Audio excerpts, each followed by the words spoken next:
Joe Rogan Podcast. Check it out. The Joe Rogan Experience. Train by day, Joe Rogan Podcast by night, all day. These are like conversation condoms, aren't they? Yeah, a little bit. Well, it's like a safe room. Blocks out the world. Yeah. Conversation only exists inside your ears. You know? Locks you in. I think it locks you in. That's what I like about it. Yeah, it's almost like a football player kind of putting on their helmet. Right. Ready to go. You're like, we're ready for this, yeah. Yo, how fun was election night at the mothership? It was baffling, man. I mean, here, I'll tell you, it was, it was crazy. It was so much fun. We had such a good time. That green room was so positive. Dude, my favorite part, at one point, they were playing that song, you talk about a revolution. And people were dancing. People were smoking weed. There was I think there was a baby smoking weed. Everybody was like, people were like, it was crazy, dude. It felt. Adam and Eve were in there. It was. There was just a lot going on. It felt like America's brighter.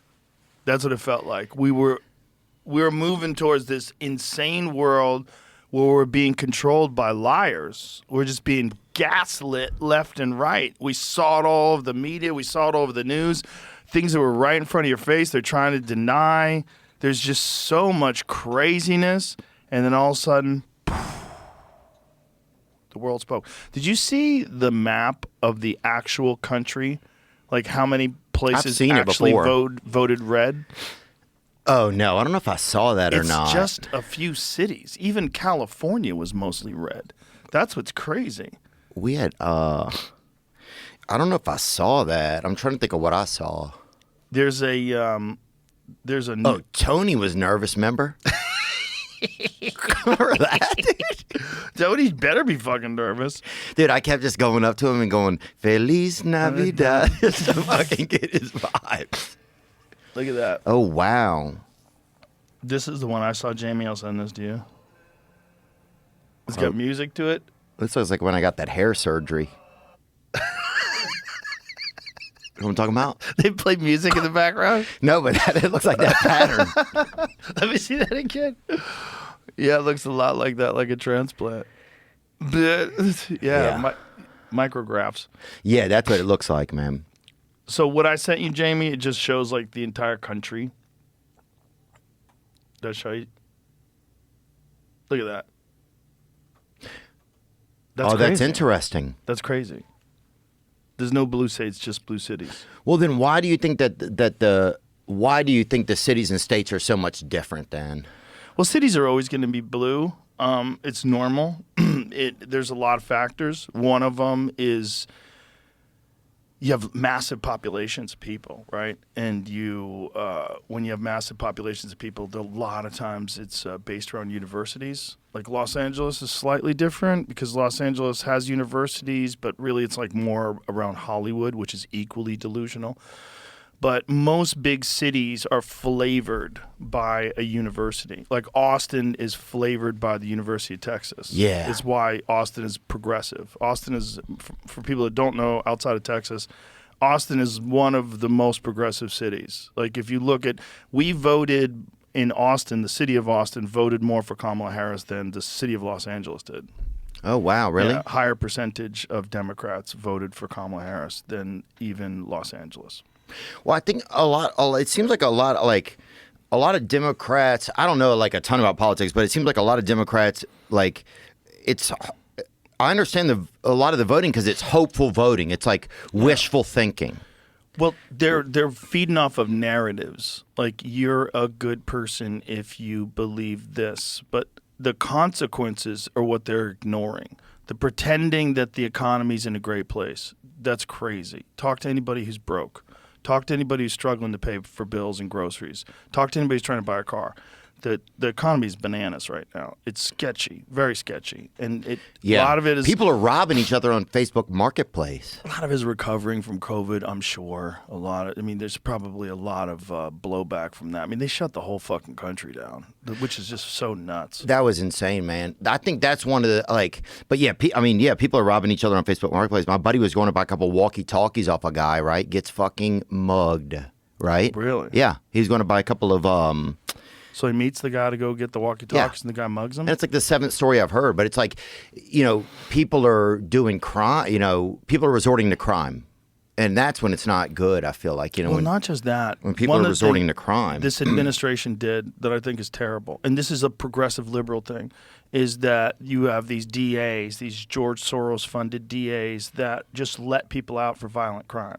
And get the no cash bail thing. And when there's no repercussions for crime, guess what? Crime goes way the fuck up. Oh, yeah. If I'm a criminal and they're like, hey, it's crime time or whatever, Yeah. I'm going to fucking put on my cleats or whatever. I'm going to get out there. You're going to go to jail and you're just going to get released. Yeah. It's like catch and release. Yeah. It's almost like the fishing rules or whatever. Like if you go trout fishing in the lake. I mean, a little bit. You're a fly fisherman. You used to be a cop, now you're a fly fisherman with You just have a barbless pair hooks. of Nikes on the hook. Yeah, you just put them out there. Yeah, those fishermen, they use barbless hooks, and then they let the fish go. I went fly okay. fishing recently. Yeah? Yeah, man. Did you have a good time? Yeah, you know what I did? I thought it was like, let me think about what I thought it was like. It's the more sophisticated way to go fishing. Yes, it was like, hey, excuse me, fish. Yes. Gentle casts. Yes. It was like, hey. It also requires a lot more skill. Well, it requires more patience. For sure. You can't like if you have a kid or whatever, you can't do it. Like Right. Like if you're just fishing on the bank, you can have your kid and he can be sitting there smoking or whatever your kid likes to do, But if you're in that, you have to constantly be moving it. Right. It's very kind of like it's kind of homoerotic almost. It's like, What? hey, fish Really? or whatever. Oh, it's yeah. flailing. It's like, hey, gentle. fish. I think so? Yeah, dude, you haven't seen those guys? It's like, hey, fish, I'm over here. I'm over here, boys. Well, the least sophisticated form of fishing is like a bobber with a worm on it. Yeah, right? yeah. That's the least. You throw it out there. But that's some of the most fun fishing because when that bobber starts moving, you're like, oh, shit. Yeah. Oh, shit, I think we got one. Oh, shit. It's like Jaws all of a sudden. Bro, fishing's so exciting. Yeah, my grandma used to take us fishing, dude, and she was like a malignant fisherman or whatever, and she would Degenerate? Yeah, What do like you mean by very. malignant? She was like a staunch fisherman. Like Staunch. like we're fishing, Oh, aggressive. You better not fucking not fish, She would Really? like kind of have that kind of behavior. Yeah, she was Wow. very, you better fucking fish, white boy. Whoa. She would kind of be like Aggressive. that. Yes, very aggressive, right? About fishing for little kids. Yeah, and we'd Very have to strange. be quiet and look straight out and wait for the bobber. But she was really, she loved to fish. Did she love to eat fish? Yep, she liked to skin them and grill them and everything. Yeah. Yeah, it was What kind cool. of fish? Mostly catfish, bullheads. We used to fish up in like Spoon River up in like Illinois. Do you guys use like chicken liver for? Yeah. Yeah. This episode is brought to you by ZipRecruiter. I might not have worked in traditional offices, but I've had many different jobs in my day. And while there are many different types of offices, one thing is for sure.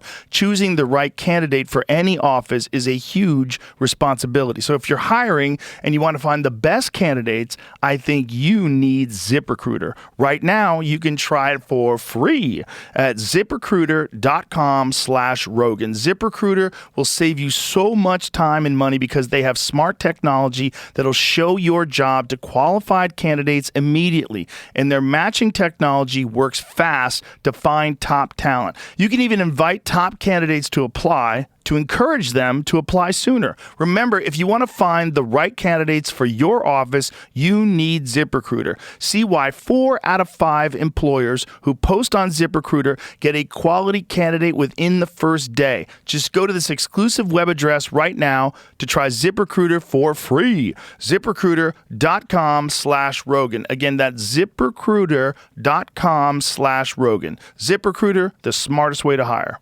We would get out there. We'd have a little thermos full of chicken liver. Yeah, chicken liver works, man. My grandfather would say anything, and she'd fucking look at him, and he wouldn't talk for a month after that. She was the fisherman. She was. The fisher woman.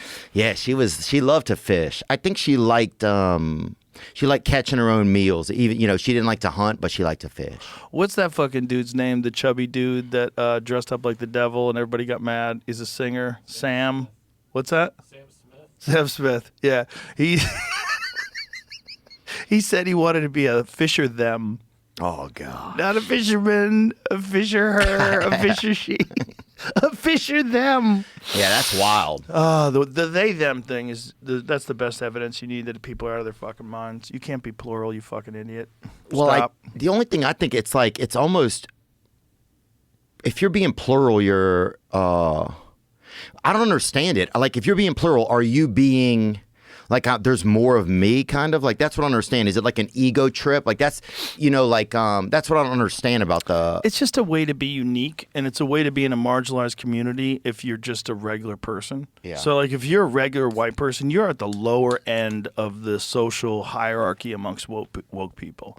But if you're queer or non-binary, now you're in a protected group. Now my you're buddy's in. queer actually. Nice. What does he have to do to be queer? Nothing. He's cool. He didn't like send you an email update or whatever. He's just Did he update his Twitter pronouns?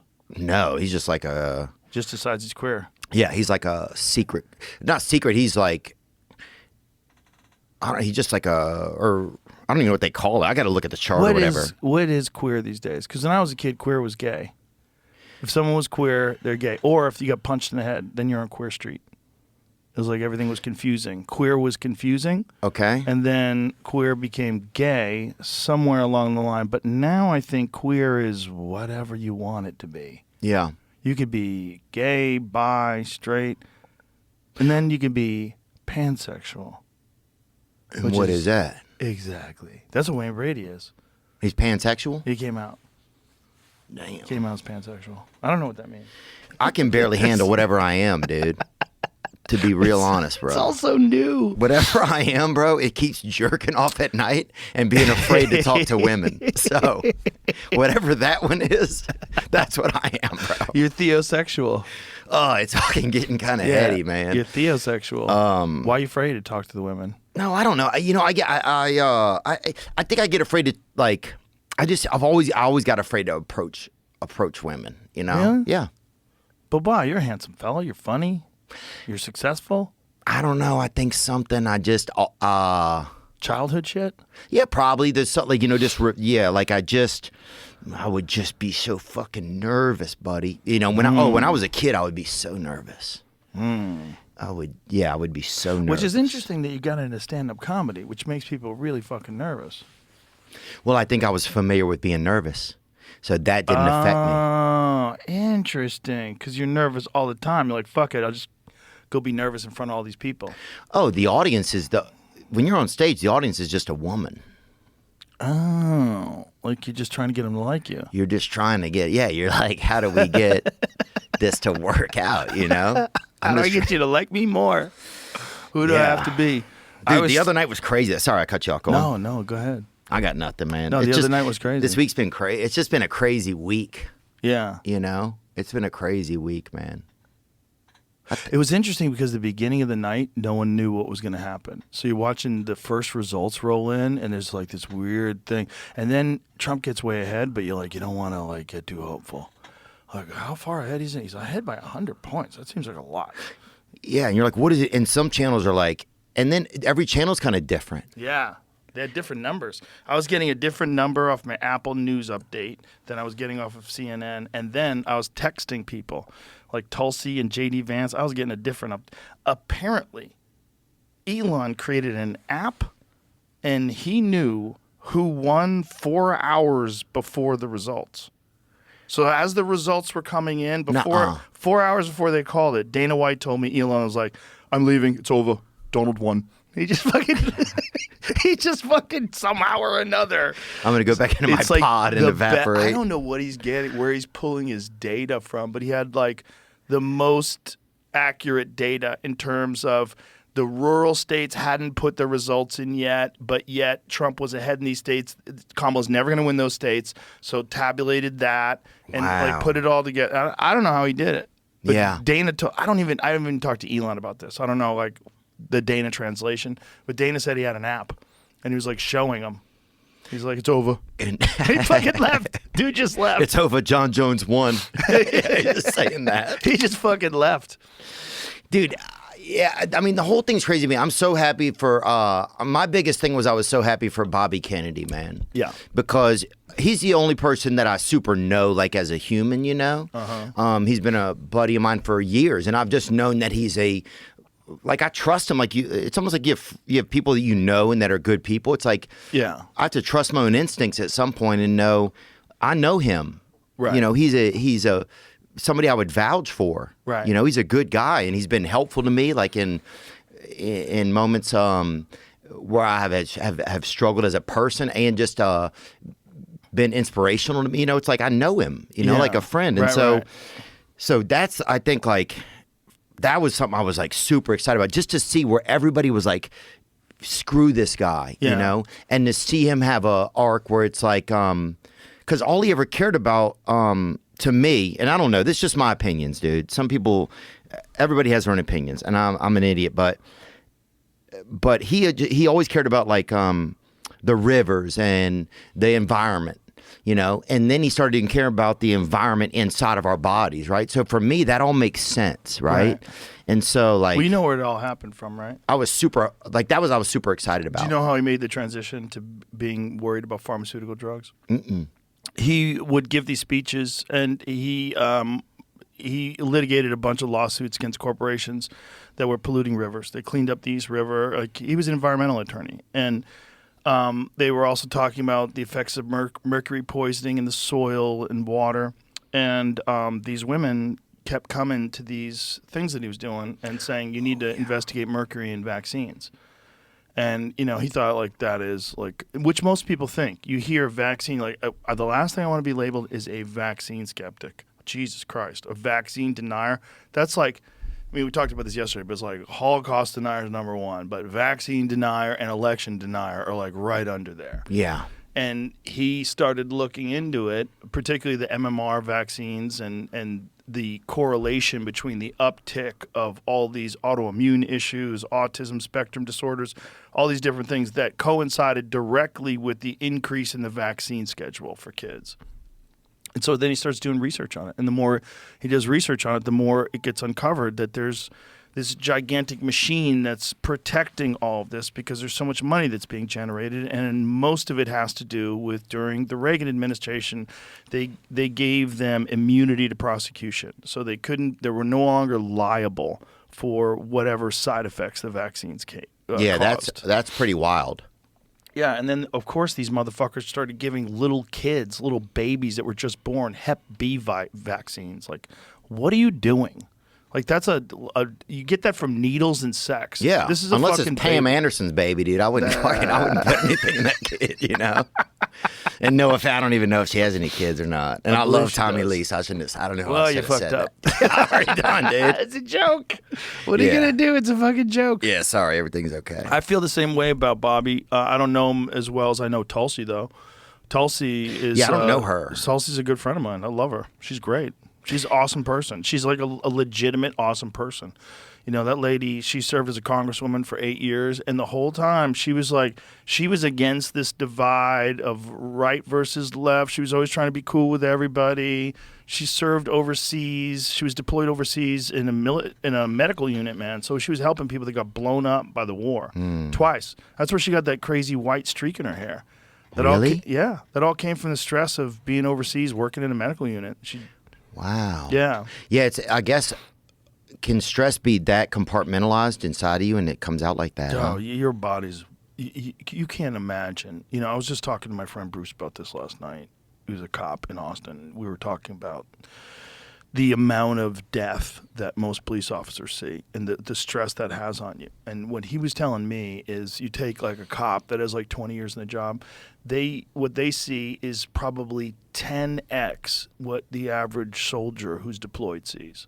Because you're seeing murder all the time. You're seeing car accidents all the time, suicide all the time, domestic violence all the time. You're pulling people over. You never know if you're going to get shot. He goes, most of these guys are fucked up because they're just constantly seeing this stuff. Constantly. Oh, yeah. I'd be at home. I'd hear somebody open a jar of Pringles and I'd fucking pull on them, you know?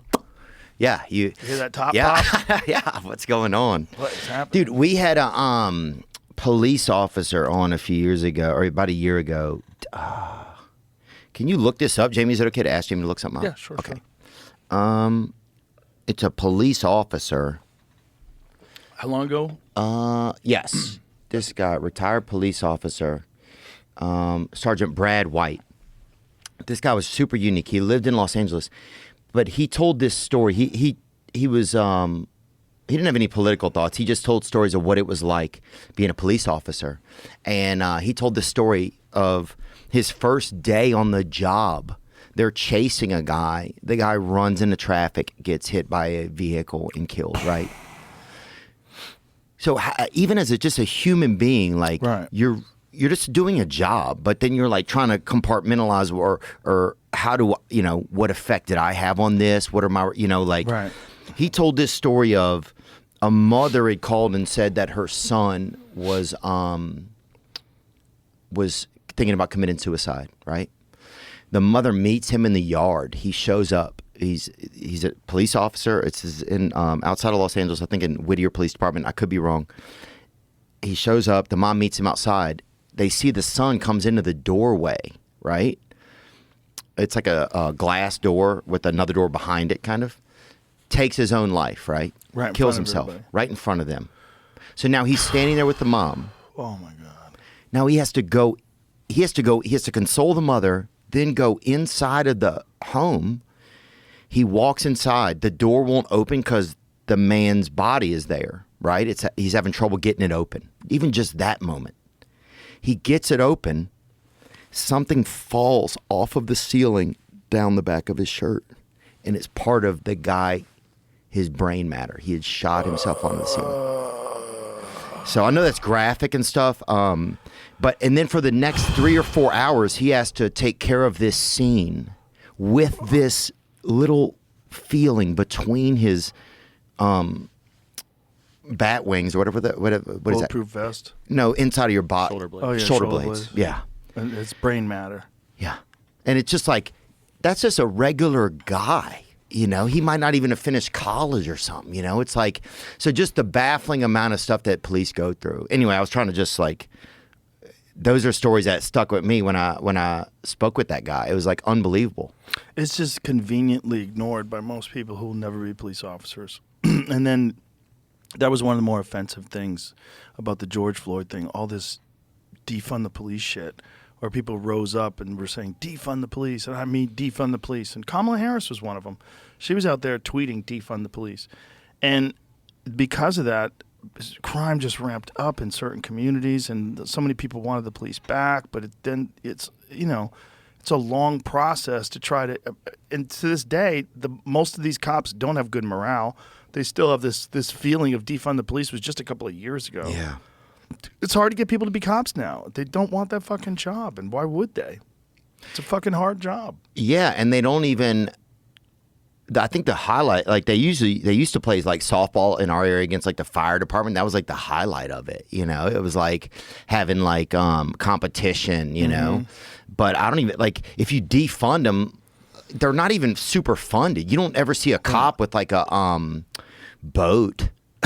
Or you know what I'm saying? Like you don't a baller cop. Yeah, you don't see a fucking right. Yeah. If you think about how hard that job is, like hard jobs should pay more.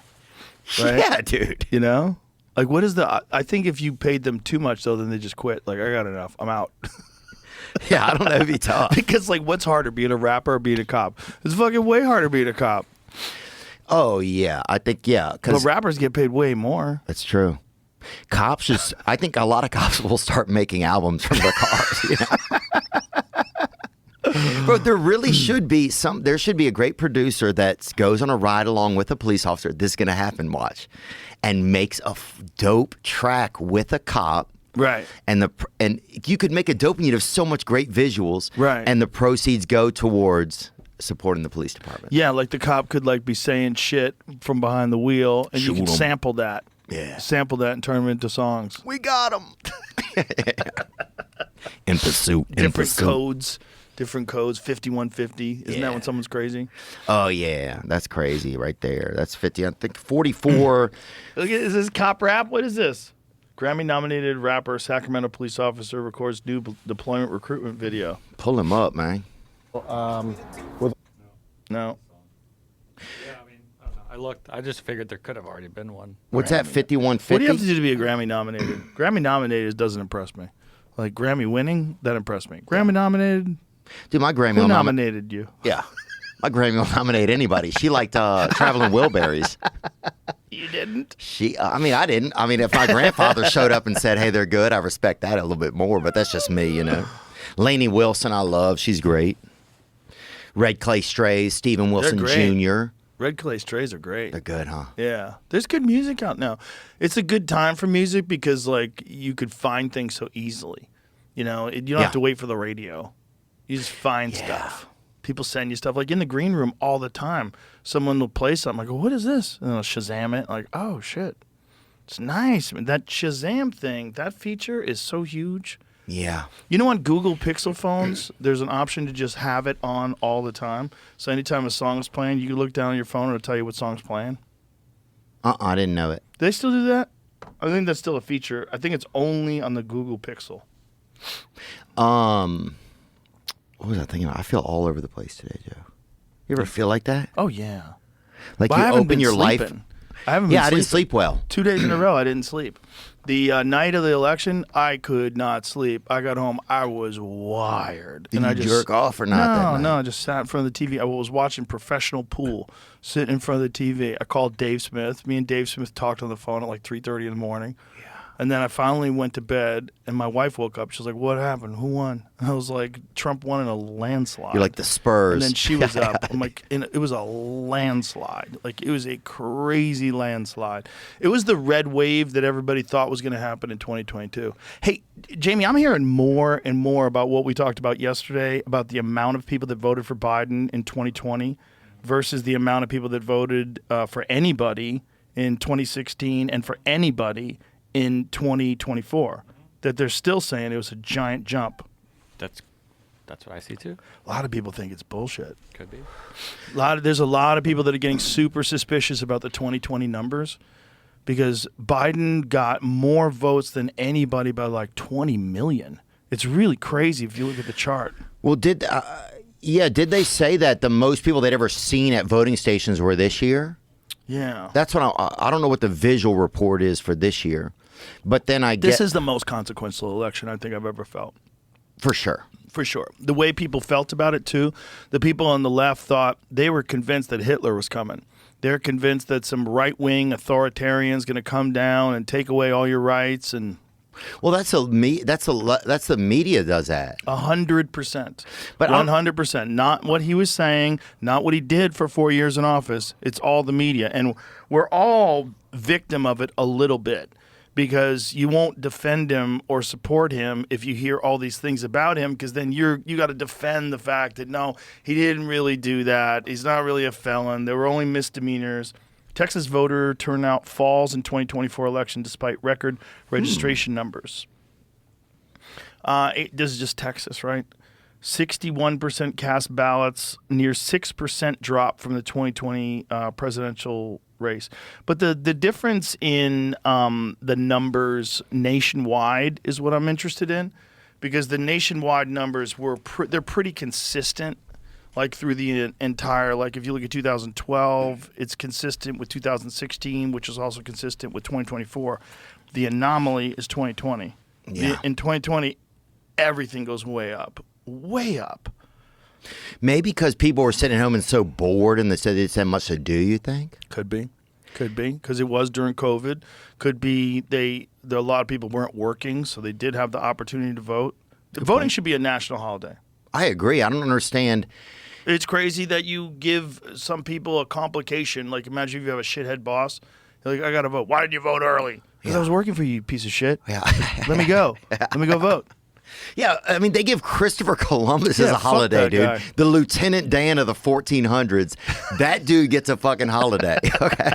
Yeah, why don't you go But you read don't what get a that day guy off? did? Let's get rid of Christopher Columbus. They changed it to Indigenous Peoples Day, and the Indigenous people are like, thanks. After you wiped out 90% of us, thanks for giving us a day.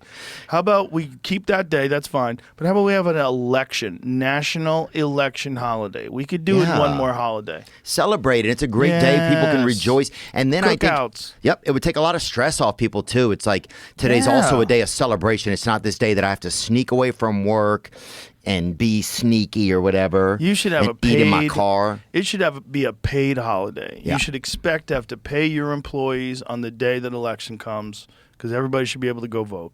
Yeah. That's what it should be. We should make it. We'll talk to Trump about it. Making a nationally mandated holiday.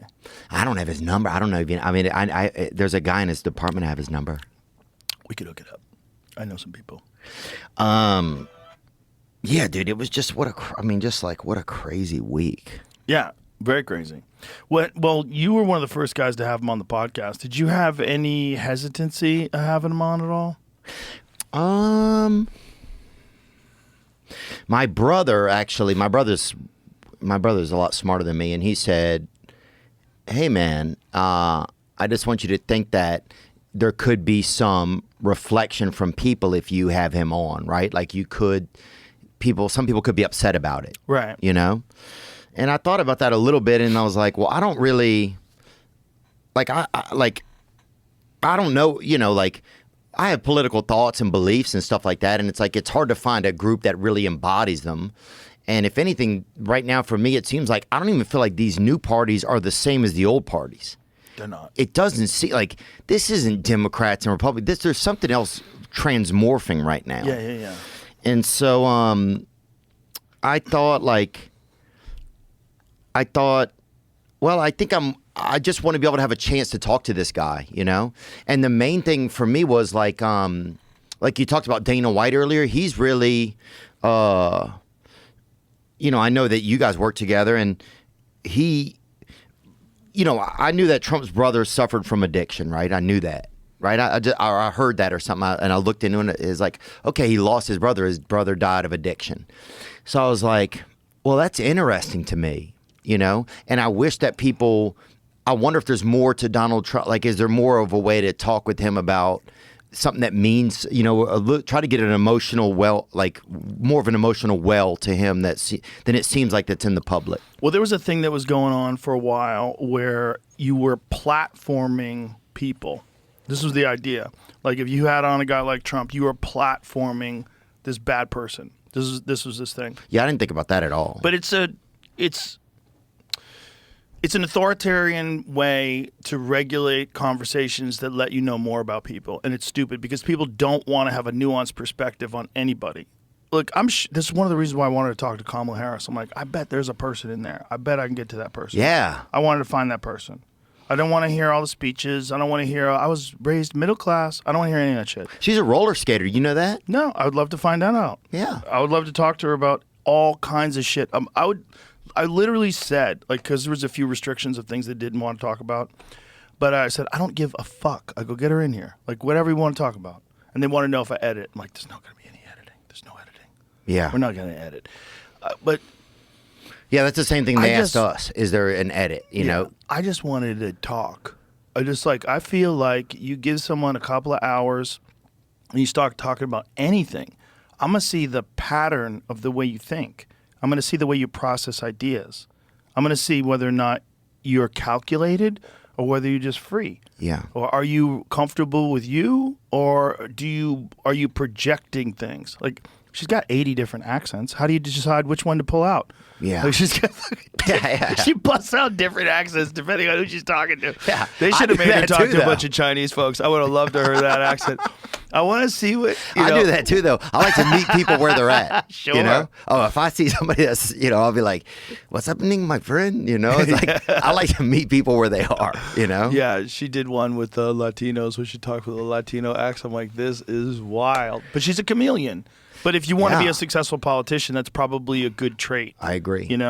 It's like a comedian that's always on. They kind of get annoying. But if you want to be a comedian, that's probably a good trait. You want to be a politician, you should probably be able to melt into your environment and sort of meld yourself with whatever these people want you to be. Yeah. Yeah. But Maybe not. Maybe it's just like I always feel like the environment of debates, the environment of interviews on television, the environment of anything you're doing in front of an audience, it's so fake.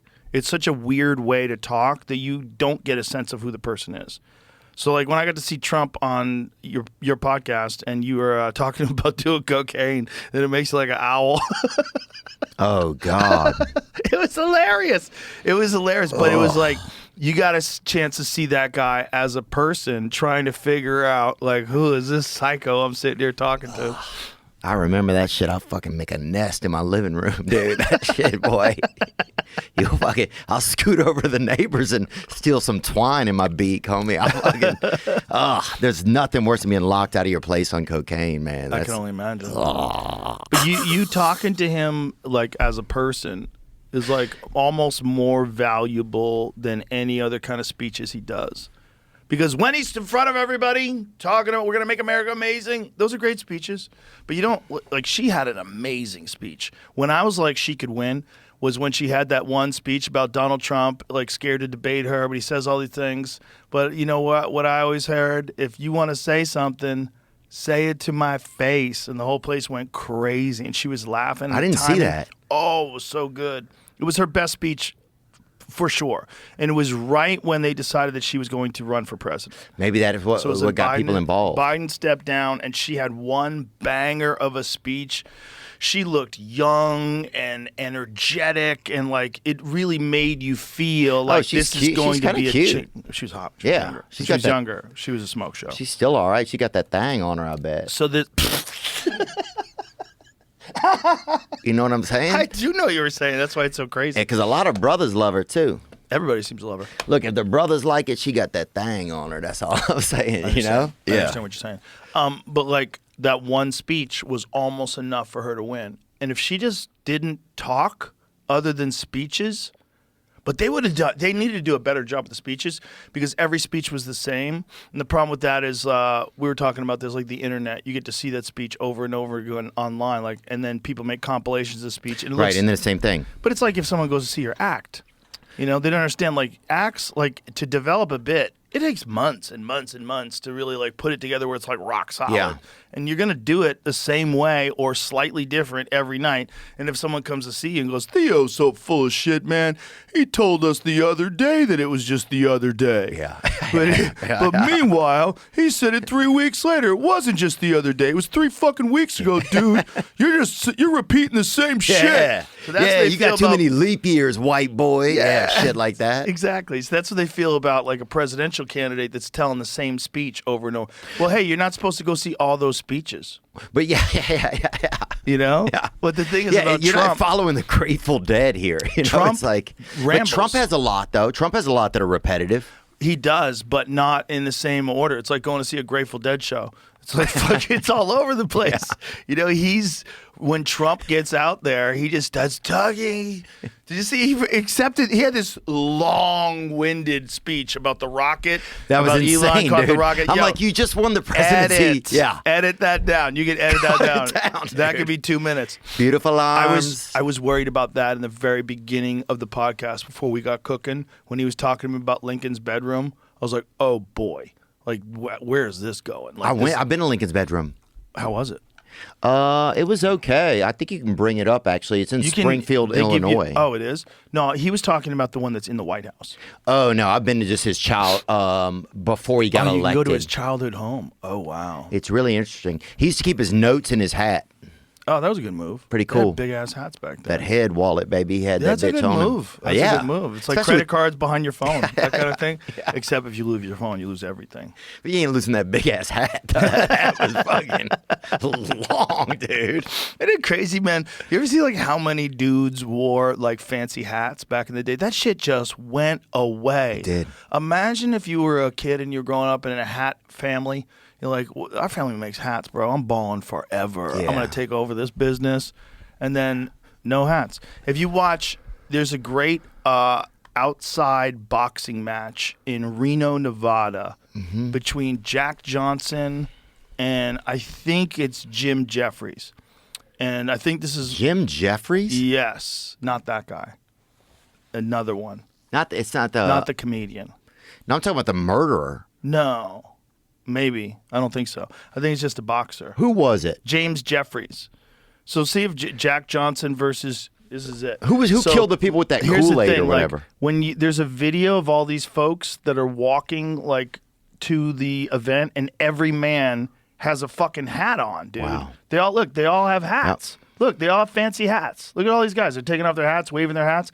Men left the house with a fucking hat on. Look at this. Wow. Dude, they all have these fancy hats. What happened? They're all dressed up nice with fancy hats. First of all, good luck seeing anything outside the Republican National Convention with that many people on the streets dressed up in suits. That's it. That's the only time you're ever going to see this. These are like regular men walking on the streets. Everybody had fancy hats on and a nice button-up shirt and a suit jacket. That's Jim Jeffries right there. Oh, those guys are good, dude. James J. Braddock. That's John L. Sullivan. No way. Yeah. The guy from that's the guy from Monopoly right there. He was a bare knuckle boxer back in the Dizzy. So and he was still famous back then. Wow, look at him putting it all together. That's so cool. Isn't that cool? So they built this outdoor stadium to watch Jack Johnson beat the fuck out of Jim Jeffries. Oh. That's how it goes. Jim Jeffries was trying to make a comeback. He was a little bit older. Back then, bro, boxing would go until someone died. Yeah. They would have, what's the most rounds they had back then? They were crazy. It was like 80 rounds or something. Like, what's the longest old school boxing match ever, Jamie? I think they had some insane amount of rounds. That's a good question. Look at this. The greatest number of rounds was 276 in a 4-hour and 30-minute fight when Jack Jones beat Patsy Tunney in Cheshire in 1825. Holy fuck, dude. And introduced in 1867, each round of a fight would last until someone was knocked down. Oh, my God. Wow. Bro, 276 rounds is so crazy. Ugh. That's when you get all your CTE in an IV bag. You just get, you have to. That's the Brennan Shaw gauntlet right there, dude. You just get your CTE just hot pumped into your fucking brain. Modern. I'm just boxing joking, would be Brendan. 110, I guess. Oh my God! At New Orleans, that's where it was. In he lived to 94. He lived to 1867, 95. Oh, these are when they died. Oh, because in 1893, it lasted 110 rounds. Oh Wow. my God. 7 hours and 19 minutes. It was declared a no contest, later changed to a draw. Dude, most people couldn't go that long without even looking at their phone, dude. Much less having to fend off a guy. Having to take a shit. You're in the middle of a 200-round fight. You have to take a shit. They should have a diaper round. We have to fight and shit at the same time. I would bet it affect your punching power if you just waddle around and shit. Of course. Dude, You I don't don't think there's shit? a way you can shit and punch at the same time. It would be Can very they? hard. Very Look that hard. up. Very hard. Because, think about it. Yeah. No. It'd be so you need soft. to tighten all that up if Yeah. you're going to throw a good punch. Like your ass cheeks tighten because you kind of use your legs as you thrust forward. You really can't shit and punch not effectively. Fuck You're gonna yeah, lose we that cracked round. the code, bro. Yeah, we cracked the code. You're going to lose that round. Yeah. So I guess they probably just pissed themselves. I know guys who've shit themselves in the UFC. Multiple guys, yeah. It breaks my heart. I believe Tim Sylvia shit himself in a fight once. Who else? Someone came out there. Michael Chiesa looked over at me once while I was doing commentary. And I think he got called. It was perhaps one of those situations where the fight before ended quicker, so he didn't get as much warm-up time as he wanted. Yeah. And then all of a sudden he's running out there, and he looked at me. He goes, "Dude, I'm about to shit my pants." I go, "Really?" He goes, "Yeah, I'm about to shit my pants." And he won. He went out there and won first-round submission. Because he had to. Because he had to, man. Yeah. Dude, there's another. So is this the fight? Is this another guy who shit his pants? 5 fighters happened to 5 who people. pooped their shorts. Yeah, it happens, dude. This guy shit himself a little bit. Dude, I would shit myself if I had to go in there. Yeah. So that's crazy. Tim Sylvia definitely shit himself. Randleman shit himself? Like that. Yeah. It happens, man. Look, you're getting Oh, your I'm not dead. Yeah. liver pounded on. You're getting kneed in the They don't even guts. have the one that happened. Oh, I got in a car accident once and it happened. You shit yourself? I didn't want to. I didn't have a choice. It just happened. It wanted to. She shit her pants too. Justine Kitch, No. congratulations. all over the. I bet dudes would pay a Call lot of money timeout. for that on OnlyFans. You could sell them shitty drawers. And that's Mark Goddard right there. Call timeout, brother. He just stepped No. in it. Oh, that's is that Keith. what it is? That's the Yeah. poop? Yeah. Oh, no. Imagine if you're, like, face down, if someone's putting you in a rear naked choke and they didn't clean the mats that good and the person before shit all over the place. You get pink eye while you're getting your ass kicked. God, that makes me scared. Yeah, that's a scary job. That's the scariest job. You think, Yeah, I went to that fight with you. Or no, I went to that fight. Remember when me and Joey Diaz went which one? in New York? I was thinking of your fighters. Well, I went and saw the James J. Braddock statue before. It was in New really? Jersey. Before Dustin and that last fight that he had. No, the one before the last fight. Justin Gaethje? That was in... No, after that. It was in New Jersey. Okay. The that Pride was, of yeah. Benoit Saint-Denis. Yeah. Yeah. Yeah. No. Yeah. Was it? Yeah, he beat up Benoit Saint-Denis and knocked him out. Islam Makhachev. That was after He that. lost to Islam. That was in but- Jersey. Oh, Right. which one was in Jersey? Islam? That one was in Jersey. He didn't beat Islam in Jersey. Right. So he fought Benoit Saint-Denis, then he gets a title shot against Yeah. Islam. Yeah, Islam's- I went with Joey. And I went to the James J. Braddock statue before. It was awesome, dude. Islam's a monster. He's so good. Yeah, it was crazy. And Joey was like, "What do I?" Dude, he was so. This is all love, dude. He's a fucking tremendous. He's one of a kind, and his book is great too. If you haven't read his book, but he's sitting there. He'd been eating mushrooms, you know. And once he even started eating a little, you could see Aaron Rodgers start to look over. You know, he was getting That's curious. hilarious. You know, he's like, "What was happening?" You know, That's But hilarious. by the sixth quarter or whatever, I don't know how the fights go, but it's like by the sixth quarter, he's just rubbing on his thighs, right? He's talking. He goes, "Who's winning, dog?" That's what he kept saying to me, dude. Oh, I can't But wait to see him again. Joey used to shovel snow for James J. Braddock. Did he really? Yep. Wow. That's crazy. It's one of my favorite things that I ever learned about him. That's crazy. Can you imagine that? That is crazy.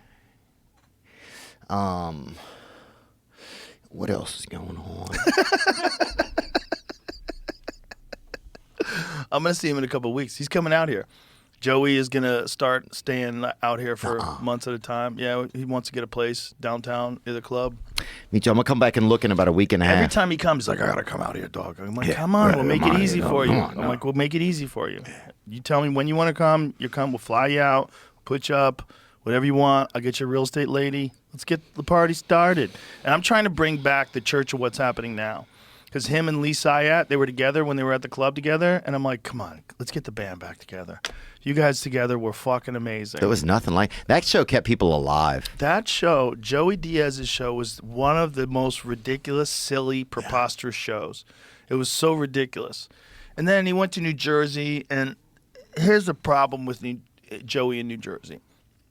He loves New Jersey. He loves New Jersey people. He needs comedians. And you forget that until you're not with them. And then you're like, oh, this ain't no fun. Yeah, you're just talking to plumbers or whoever's got a decent attitude or whatever, you know, a decent sense That's of humor. nice. I like talking to all kinds of people, Yeah. obviously. But I need comedians in my life, like I need vitamins. Like I need a certain amount of sunlight to get some vitamin D. Yeah. I need comedians. It's too, like that night that we had in that green room watching the elections, how many jokes were cracked? How many fucking times we rag on Tony? Oh, dude. We talked Tony off the ledge. We did it. Tony's just fucking. Tony's like got statistics. 26% more Puerto Ricans voted for Trump. Bro, he had the Puerto Rican app open on his Whoop bracelet. I'm like, they have that? What is that? Bro, the whole thing. He was is- like, how many plantains have sold tonight? He was fucking losing his mind. They tried to label him as a speaker. They said he was a speaker. A speaker? That was at the Trump rally? He said that Puerto Rico was a pile of garbage. These are human beings. Was that Adam Ray? Who was that? No, that's Obama. Oh, it is? A speaker? Yeah. That was at the Trump rally? He was talking about Puerto Rico as a pile of garbage. Dude, the simple fact that Obama's talking about Tony Hinchcliffe is crazy. Bro, Obama's doing a Tony Hinchcliffe bit. There's a video of us at the What mothership. is going on? We played it yesterday, but I want to play it again, Jamie. Play the video. It's on my Instagram of Tony is on stage in the main room. By the way, Tony goes on stage. It's like Richard Pryor just showed up. Yeah. They were going nuts. He murdered. He has 35 minutes on it. Oh, yeah. He's on stage. About the Puerto Rican joke. And, you know, No way! At the same At time? the same time. Yeah. just look at this. I'm going to use the slide bar. Okay, he's running against Hillary Clinton. This is simulation for sure. We're definitely in a Oh, simulation. my God. So this guy was on Fox talking about Tony on one TV while Tony was on stage on the TV monitor. That's unbelievable. We did it. He was so nervous because here's what was going to happen. If he lost, so the way these news organizations work, they have outlines Yeah. for stories if Kamala wins. They have outlines for stories if Trump wins. If Trump lost, they were going to blame it on Tony. They had stories where they're going to blame it on that joke, and they were going to say that joke turned the tides and made people realize the Trump organization's filled with Nazis and racists, and they were going to blame Tony, and Tony would have been fucked. Because then the Trump supporters would have thought that too. Right, so it was like both sides would have disliked Tony. Absolutely. He would have to go to Puerto Rico or No. Costa Rica. Maybe. Mexico. Mexico and Puerto Ricans don't really... No, they don't even. They don't get along that well. In fighting, there's always been a giant rivalry between Mexicans and Puerto Ricans. And a lot of... Really? Yeah. Oh, yeah, man, for sure. I didn't know that. Well, there's no prouder group of boxers, I think, in the history of Earth than Mexican boxers. Like, they have yeah. Mexican boxers are known for a specific style. Like, if someone says, you fight like a Mexican, dude, that's a huge compliment. Yeah. Mexicans like Julio Cesar Chavez, fucking Canelo Alvarez, Oscar De La Hoya. I mean, you can go down the line. Morales, fuck, man. There's so many. Manuel Marquez. Yeah. So many, man. They got just so many punches in one punch. Well, there's a culture of boxing there that goes back so far. And it's so, and with boxing, it's always people that are poor that want a way out. And one of the best ways out, if you're a poor young man, Punch if your you way can out. fight, you can make millions. Like Canelo, like Julio Cesar Chavez, So it's like the history of people rising through boxing. But there's a similar history in Puerto Rico. Puerto Rico has a great history of boxing, too. Really? But there was always a rivalry between Mexico and Puerto Rico. I could see that because you're both Latino cultures and you want to be the best, Oh, yeah. I'm trying to think if I've ever been to a boxing match or not. You should go see Jake Paul versus Mike Tyson. It might be the last boxing match ever. I don't know if I want to see it. Do you want to see it if Mike Tyson wins? I remember watching Mike Tyson versus Roy Jones Jr. Yeah. And it was like two guys beating each other up in baby diapers or whatever. It was Baby diapers. yeah, bring it up. They were wearing like big diapers or whatever. No, they were wearing cups. There's a protector that boxers wear that's different than the protector that MMA fighters wear. So the protector that boxers wear is foam that covers like the front of your hips and things too. Oh, maybe I'm not thinking about it. Maybe I'm thinking about something else then. But it just This they to kept me hugging. this is what I believe. I believe really, truly to my core that they made an agreement where Mike Tyson was only going to hit him to the body full blast. It looked like every time he hit him to the head, he was kind of pulling back. That's the thing. It just didn't seem like a real fight. Right. It seemed like a fight to the body, though. Mike was hitting him to the body really hard, and I think he hurt Roy a bunch of times really hard to the body. But, both of these men are 50. Roy, in his day, I maintain to this day, was the greatest boxer I've ever seen. Wow. Roy Jones, in his prime, was a freak. A freak, where he wouldn't even throw jabs. He would throw a lead left hook. He would favor that over a jab, but it was as fast as a jab. And people couldn't understand it because Yeah. you'd never been in a ring with someone that fast. If you look at Roy Jones' highlight reel of KOs, you ever watch Roy Jones when he was in his prime? They were executions, son. It was like Mike Tyson in his prime, but a different thing. In fact, in a Nas song, Nas says the new Mike Tyson's Roy Jones. Wow. Roy Jones was just executing people. He was so much faster than anybody. His timing was so good. He was a sniper. Oh, my God. He was just so skillful. Who would you rather knock you unconscious, you think, if you had to pick a good fighter? Oh, I don't know. Maybe Roy would just put it out quick, just pop you on the chin, and you'd be Roy like, or okay. Connor, though? Both of them will knock you out quick. You think? Yeah, but and this is this one fight with Roy Jones with Vinny Pazienza. It was the only fight in CompuBox history where the opponent didn't land a single punch. Wow. A single punch. This was like when Roy was trying to get the referee to stop the fight. Before that, Roy signaled to the referee, stop the fight. And the referee said no, and then Roy goes like this. He's like looking at Vinny, sorry, I got to do this. I've never even seen He that. just lights it up. Bro, he was so good in his prime. But like all fighters, they stay past their prime, and people really only remember them for when they lost. Yeah. You know, Roy in his prime was just something completely special. He had an Allen Iverson vibe. You went to watch him just to see how long guys would last. Wow. That's what you would watch, to see what he would do to guys. I did a fishing rodeo with him once. Did you really? Yeah. Oh, he's a big fisherman. He dropped his hands, put him behind his back, and knocked the guy out. Like lured the guy in and hit him with one straight right hand and dropped him. It was he would just like be That's toying crazy, with dudes. dude. I can't even get a fucking medium jacket off of my body. And this guy's doing this shit. That's what blows my mind, Roy dude. was so good. He was so good. Oh. And everybody that went Cooked in that there. brother right there. There's a thing that happens when a guy's going to fight. Like you would see it with Anderson Who is that, Silva. Bill in his Cartwright? prime. Who's he fighting? No. Some dude is in real trouble. They should have stopped this fight already. God, bro. That dude did not need to take those other 2 punches.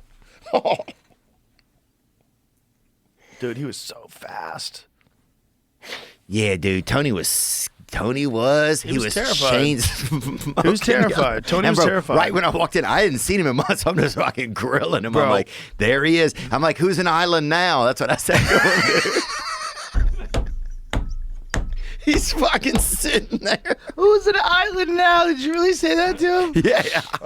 And here's the best thing about Tony, though. He laughed. Like, Tony is for the joke, right? Oh, yeah. Like, even if he's, like, going through it, he respects the joke. And Always. There's many layers to that whole thing. It's like, Tony is who he is. Yeah. And you respect that to the core. Was it the best timing? Probably not, right? No. Was there a lot of supervision over him, what he said? No. Probably not. But that just shows you how disorganized that meeting was. It's disorganized, but it's also real. So it's like there's 2 ways to look at it. It's like it's like nobody proofread it. Let me clear something there, because we did say that they had went over his material. They didn't. They did not go over his material.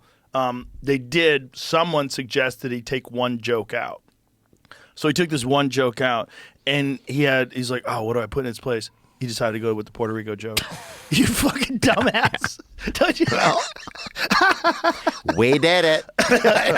Yeah, But- he's just so silly. But he's the guy. But he laughs at himself. Oh, totally. But also it's weird because it's like, do you want things to be tailored or do you not want them to be tailored? You know? Yeah. It's like you could have a group that goes through every single joke and says no to everything. Right. And then you get nothing. You know what I'm saying? Kind of, it's like how many layers of when you drain spaghetti or whatever I'm talking about. Like how many layers of Spaghetti. nah shit. I don't know. It's been a long year. I know what you're saying. But I think when you get to a certain level of your career, you got to say no to things that are outside of comedy. Yeah. If you're just coming up and someone says you want to go speak in front of the president, go out there, make a mark, soldier, give it your best. Yeah. But if you're Tony Hinchcliffe and you just did the Tom Brady roast, Kill Tony's the #1 comedy podcast in the world. Unreal. You have millions and millions of downloads every week. Don't do that. Just do comedy. You're really good. That's what I was trying to tell people. If you saw those same jokes on stage, he kills. Fucking crushes. It's just the worst environment ever for it. Lights are bright. It's in the day. Yeah. No one knows a comedian. He goes up cold. No one goes on after him. There's like his big ass paws after him. The whole thing was like organized terribly. Yeah. Terribly. Just it's complete disorganization. It was like there was the Trump speech, which is the big thing. Like, what do we do with all the extra time? Like, let anybody talk. Who wants to talk? This guy owns a fucking sandwich shop. Let him come up there. You know, look, it's my friend Giovanni. Like, look, they let anybody in there. They were letting people that were saying wild stuff, too. Oh, they were letting anybody in there, And dude. it didn't seem like they vetted a lot of the speeches. Some of the speeches were like, wait, They had 40 minutes of ASMR in there. They were fucking letting people do anything. Dude, whenever you get an organization, whether it's the Republicans or the Democrats, you got to kind of like appease everybody. And you got psychos and moderate people. And they're all together under this one banner of this one. Like, have you ever been on a sports team? There's always like one dude on the team that's a fucking psychopath, right? Oh, and you're yeah. like, dude, don't cause any fights. Like, leave everybody alone. Let's go. Come on. We had a brother, he would slash everybody's tires, but then here's the thing, we were giving him a ride home. So it was like, well, now we're all fucked. You know what I'm saying? But that's who he was. You had to respect him. He was a power forward, you know? Yeah. Well, sometimes they're not making the best decisions. People You get hit don't, in the head man. a lot. People don't, man. Especially football players, bro. You get hit in the head a lot, you're going to make some sketchy-ass decisions. Nick Bosa got brave and shared his political thoughts the other night. You see that? No, I didn't. Well, it's just crazy how, like, on mainstream stuff, if you share anything one way, it's okay, but you share something another way, it's not okay. Right. Like, nobody got angry at people. They made fun of people for supporting Kamala Harris. Like, we made fun of Dave Bautista, like, because it looked just so silly. Like, this performative commercial where it's really important to vote for Kamala Dave and Bautista. Tim Walsh. Is that the You know, Menuda? Is he wrestler. Menuda? Oh, The wrestler, the guy from Guardians of the Galaxy. Okay. You know what I'm talking about, big Jack dude. He's Dave trying to get Bautista. movies, man. He's wearing pearls to like red carpet events. I know what you're doing. You're trying to get those movies. You got to for like show what, though? you're an artist. You're sensitive. You're on the right side. Put him in the. He wants to be a lead in a movie. He wants to be a movie star. Then fucking turn on your camera at a house and make something. Dude, I'm telling you, it's the right move. What he's doing is the right move, even if he's faking it. You mean for Hollywood, you mean? Yeah. Wear the beads. Wear pearls. That softens you up a little bit. Lose some weight. Lost a bunch of weight. Talk shit about Trump. He's allowed to be like a tough guy talking shit about Trump. Did you ever see that Jimmy Kimmel sketch they did? We called Trump a whiny bitch, and you ever seen it? Or Jimmy Kimmel called Donald Trump that? No. Bautista. Dave Bautista did? You never saw it?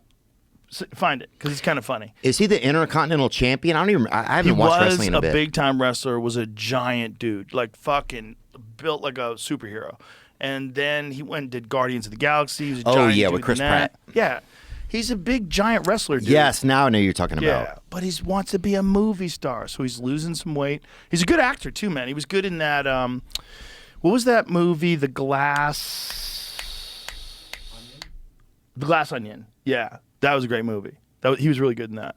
Trying to think of what I've seen He's just recently. like if you're a big giant dude and you're a big muscle-bound giant dude and you want to do like serious roles, like you kind of got to lose some weight. You know, you kind of got to like support Kamala Harris. You kind of got to like wear pearls. You kind of got to like soften your stance.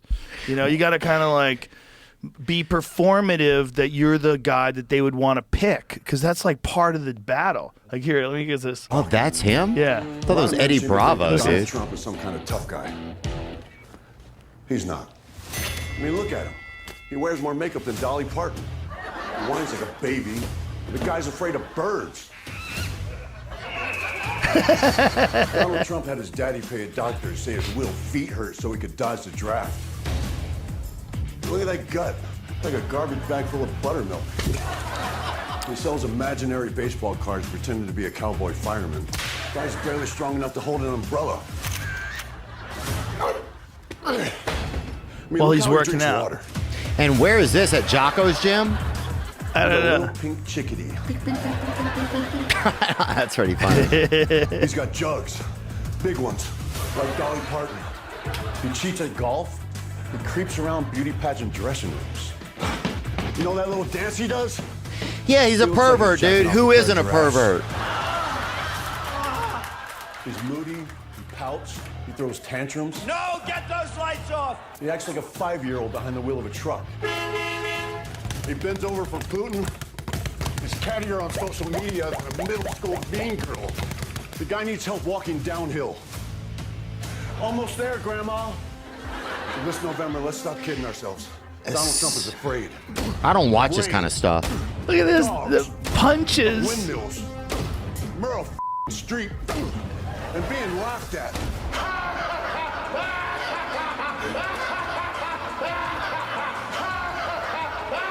Isn't it past your jail time?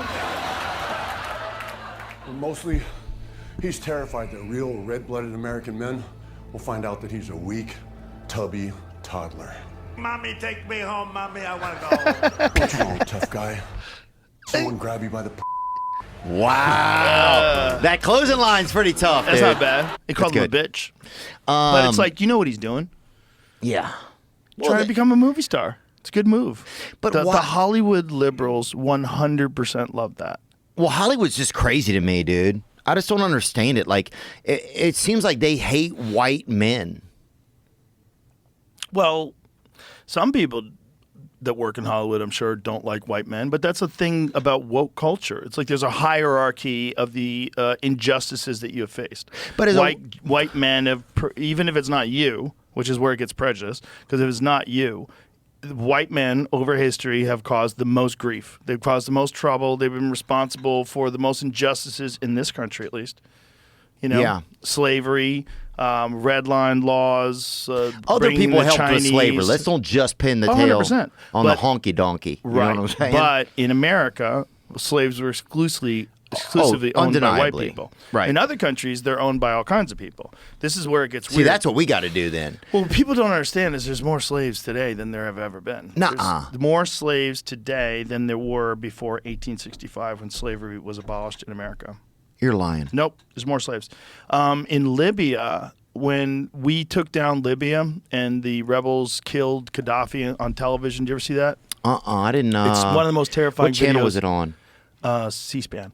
But Libya for a while became like a failed state, and at one point in time there were slave auctions in Libya that you could watch on YouTube. Okay. How crazy is that? Like Google the actual numbers. Oh, my God. Yeah, that's a real statistic. And this is also one of the things that people are terrified about with this border deal, okay? Because one of the things about the border, it's not as simple as people coming over and they want a better life, of course. But it's also people being exploited. And there's tens of thousands of kids that are missing. Who knows if they've been smuggled into child trafficking. There's who knows how many people have been. Okay, hold on a second. It says estimates range from about 38 to 49.6 million people are slaves today. The number of enslaved people is difficult to determine. Estimates range from 38 to 49 million. What? Yeah. Oh, my God. I didn't have any clue. Well, you have to include people that can't leave, even if they're not like in cages. People that are trapped, right? Like Gaza people, you mean? Well, I would talk like people that work in coal mines or cobalt mines in the Congo. They're essentially slaves. I mean, they give them the minimal amount of food and water. They work in horrific conditions, and they live in complete abject poverty. But they're treated better than the people in Gaza, though. Perhaps. Well, they're all getting poisoned. They're all getting poisoned pulling that cobalt out of the ground. Yeah, but still, they're getting lunch, I bet. Probably not a good lunch, I would imagine. Either way, yeah, you could find other spots that suck worse. But the point is, like, those people you could kind of consider slaves. And then there's real slavery. You know, this friend of mine was telling me about this place that was built in Jamaica or the Bahamas. I think it was the Bahamas. And they brought in Chinese workers in like this giant ship. And he said they had this patch of land. They put up a fence around the land, and all the Chinese workers lived on that land. And the Chinese workers built this resort there, and they worked nonstop, 24 hours a day. They built the whole thing in 18 months.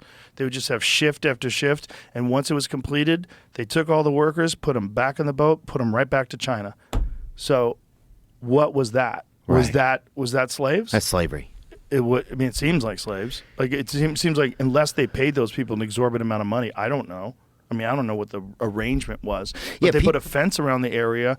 They brought people in a giant ship, and then they put them back on the ship and shipped them back to China. Like if you have a slave, Well, look at Firefest. Remember Firefest or whatever? Yeah. What the fuck was that, dude? Well, that was a dude trying to make money. Right, but still, those people got carted over there. Yeah. Nothing to eat, nowhere to sleep. Definitely different than slavery, but still, it's like, it's funny. You think just because things happened a long time ago that it's not slavery today. right? Well, I wouldn't say that Fire Festival is a form of Yes, slavery. I agree. Did you see Prop 6 in California? What is that? That's on the screen. Prop 6 prohibits slavery and involuntary servitude. And it did not pass. What? Wow. What? Wait a minute. What? Yeah. In California? Yeah. Proposed amendment to California's constitution would bar slavery in any form and repeal a current provision allowing involuntary servitude as a punishment for crime. Because a lot of them gay producers trying to trank out them twinks, homie. That's why, bro. Keep them as slaves? I'll tell you, bro. They fight every now and then. How would you? Why? Every now and then, a freaking some twink fucking clambers out of an air vent. Oh, here it is. Yeah. It's forced labor in prisons. Yeah, it has to do with Okay. paying people to work in prisons and do like they have to fight the wildfires and stuff. Interesting. So they want them to have to work. Wow. They just don't want to pay. Yeah, that's Bro. California. But that is what happened, right? That was what the Jim Crow laws were all about, man. Like one of the things about slavery is slavery didn't end, boom, now let's give black people jobs. No, slavery ended, and then there was this long period where black men would get arrested for anything and everything. Yeah. And then they'd be forced to work. And they had work camps. And so you were It's the still same thing. You could just get caught and you'd be a slave. You get a bad cop, decides you're speeding, whatever it is, you're a slave. Yeah. And they speeding, did that you didn't have for- a car, and you're like, you're speeding. Yeah, you're looking at people bad. You're verbally intimidating people, whatever the fuck it is. People like you see with when someone wants to target you for something, Yeah. you pissed off the wrong people. They fucking come after you with the law, and they can get you if they just decide that you shouldn't be free. And we're just gonna. There's an industry around slave labor, which there is. There's also an industry now around keeping people in prison, right? Because the prisons are private. So it's a private corporation owns this building where you lock people up for money. You get paid for them being there. So Who gets paid? the private prison? There's contracts with the state. Like it's like a summer camp or something kind Well, I of don't thing? know who gives the contracts, but no, prisons are owned by corporations. Okay, so prisons own corporations. So, No. Prison is owned by a corporation, so it's a business. Okay. So they lobby to make sure that laws stay on the books. One of them is marijuana. So the prison guard lobby, they were trying to make sure that marijuana stays illegal so that more people stay in prison. Okay. Because the more people in prison, the more jobs they have, the more hours they have, the better benefits they'll have. And the prison wants as many people in jail as possible 'Cause they get money. that is how they make money. Wow. Yeah. Who makes the money? It's not the government? No. Well, in some jails, but there's private prisons. Like, what are the percentage of private prisons? Well, no, I know we've looked this up, but I forget the number. Are they There's- nicer? I don't think so. What about the Excalibur in Las Vegas? That place is a fucking private prison, dude. You ever been there? Dear God, bro. Bro, I heard Circus Circus is going down. That's the bro. ultimate. Circus Circus is like, how is this place legal? Dude, that was At the end of 2022, 8% of the total state and federal prison population in the United States was in private prisons. What? Yep. Which is about 90,873 people. This makes private prisons a relatively small part of the correction system, which is mostly public, which, by the way, is even crazier. How about the fact that 90,000 people in jail is a small percentage? Wow. We have more people in jail than any other country. Do you know that? Yeah, and we need a few more in there, too, I think. To be honest, bro. Freedom is some people can't handle freedom. Yeah, freedom ain't free. Freedom ain't free, man. What are you eating over there? A I need a breaker. hit of something, Want man. one of these? Huh? It's, Oh, that's Zens or something? Yeah. Breakers? You scared of it? You have a want, vape on you? This is I have non-alcoholic. this. What is that? Bust out the smelling salts. I'll take a hit of You wanna anything, hit dude. of I'm that? about to fucking jerk off just to get high, What's dude. I going need on, something. Man? What's happening, Steve? Just been a long week, man. It's Anxious? just been a long year, man. Well, you're successful. You're handsome. I don't understand it. I don't understand it either. Yeah, I Bro, this fucking one's, trust me, dude. this one's so bad. It stinks. Chuck Does me a it? knife, Jamie. You got a knife over That's there? not the fishing bait one, is it? No, bro. This one is so strong. I haven't even opened this yet. My Look, sniff it. It's not even open yet. Can't smell it. You can't smell that? You have COVID? Nope. I don't think so. Shout out to my friend John Reeves who gave me this knife. This knife is made with...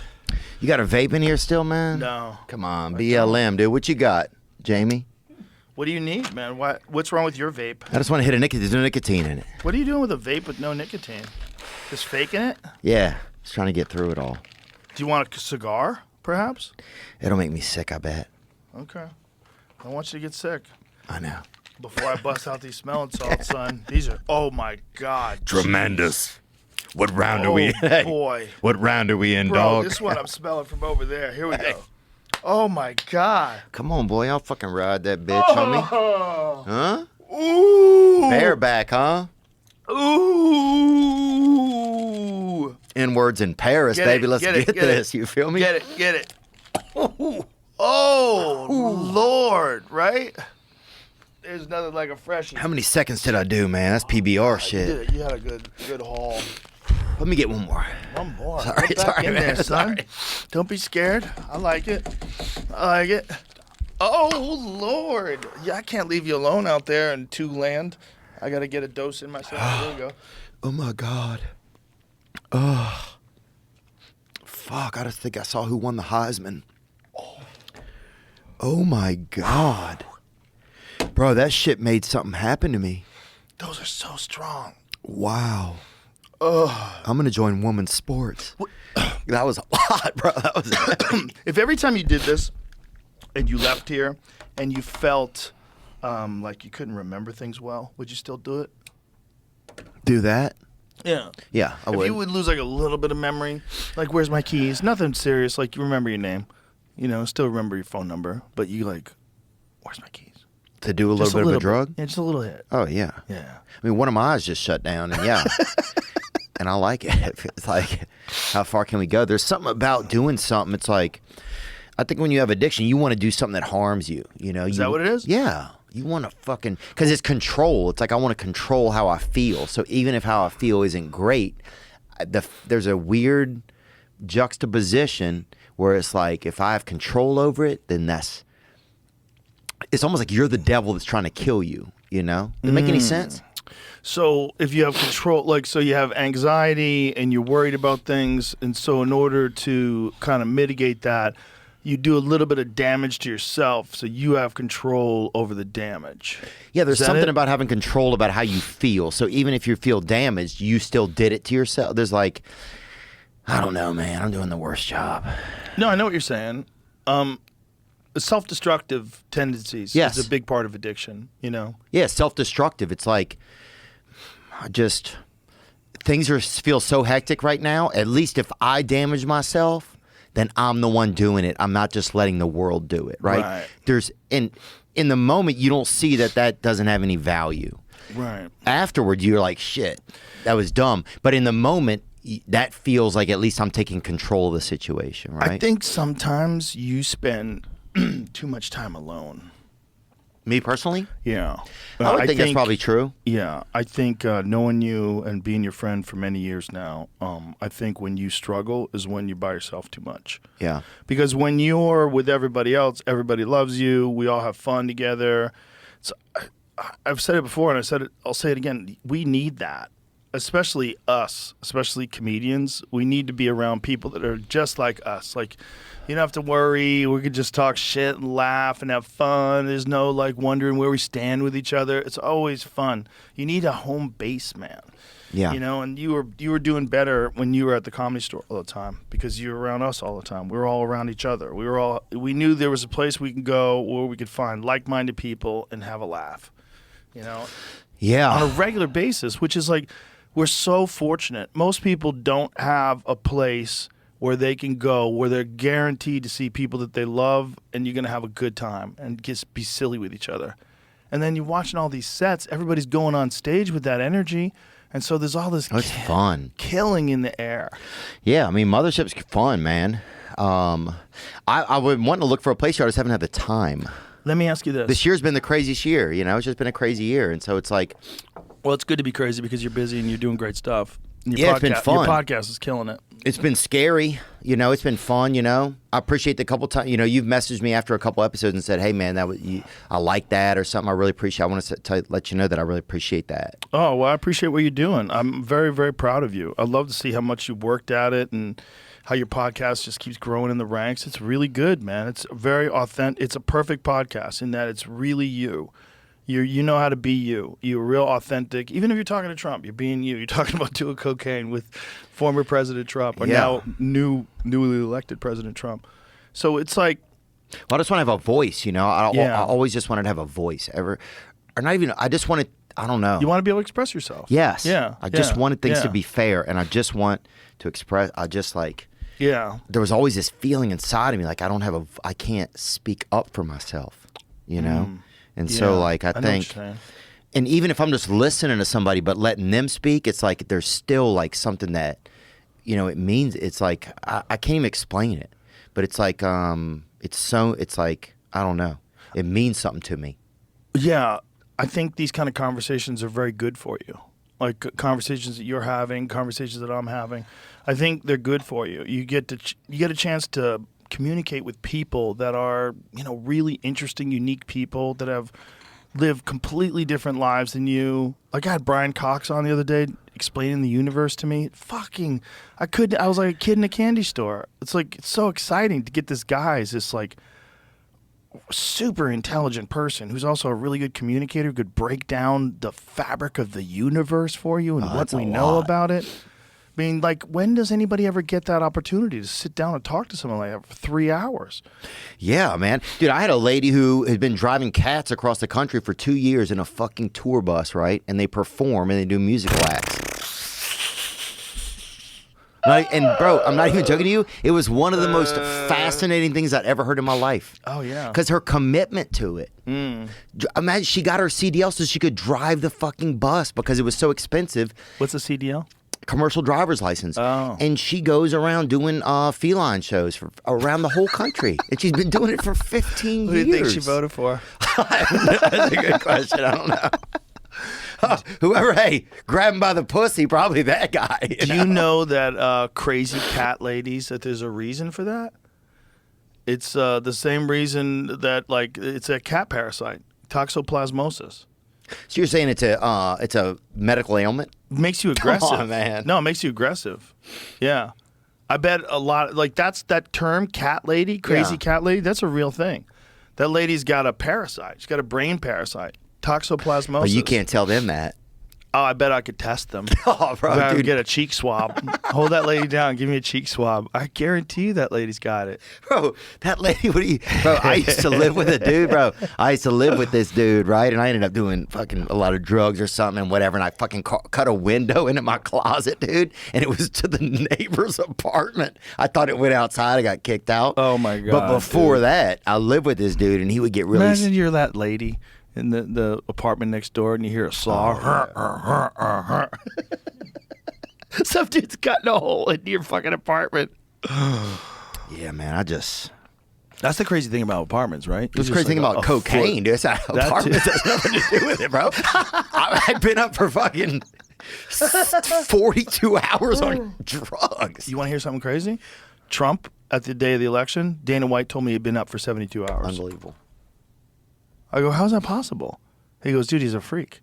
It's so weird. Well, yeah, dude, I'll say some things. Here's things that, like, whatever you think about, there's things that the guy is as resilient. No one could go through all that shit. When the Justice Department started to fuck him over, that's when a lot of people were like, you know what? The only thing we should be able to believe in this country is at least the justice system. And if they're fucking him over... Right. And then he got shot at a couple of times, dude. He's a quarter of 50 Cent. Yeah. You know what I'm saying? He's like, so it's like, what else does it, you know, at a certain point, you just like, I got to bet on this dog. Yeah. You know, even if it's like you don't even like him. It's like, this motherfucker.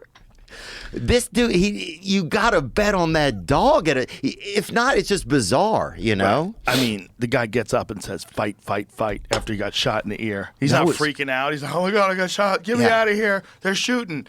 He goes, no, stop. Fight. Yeah. Fight.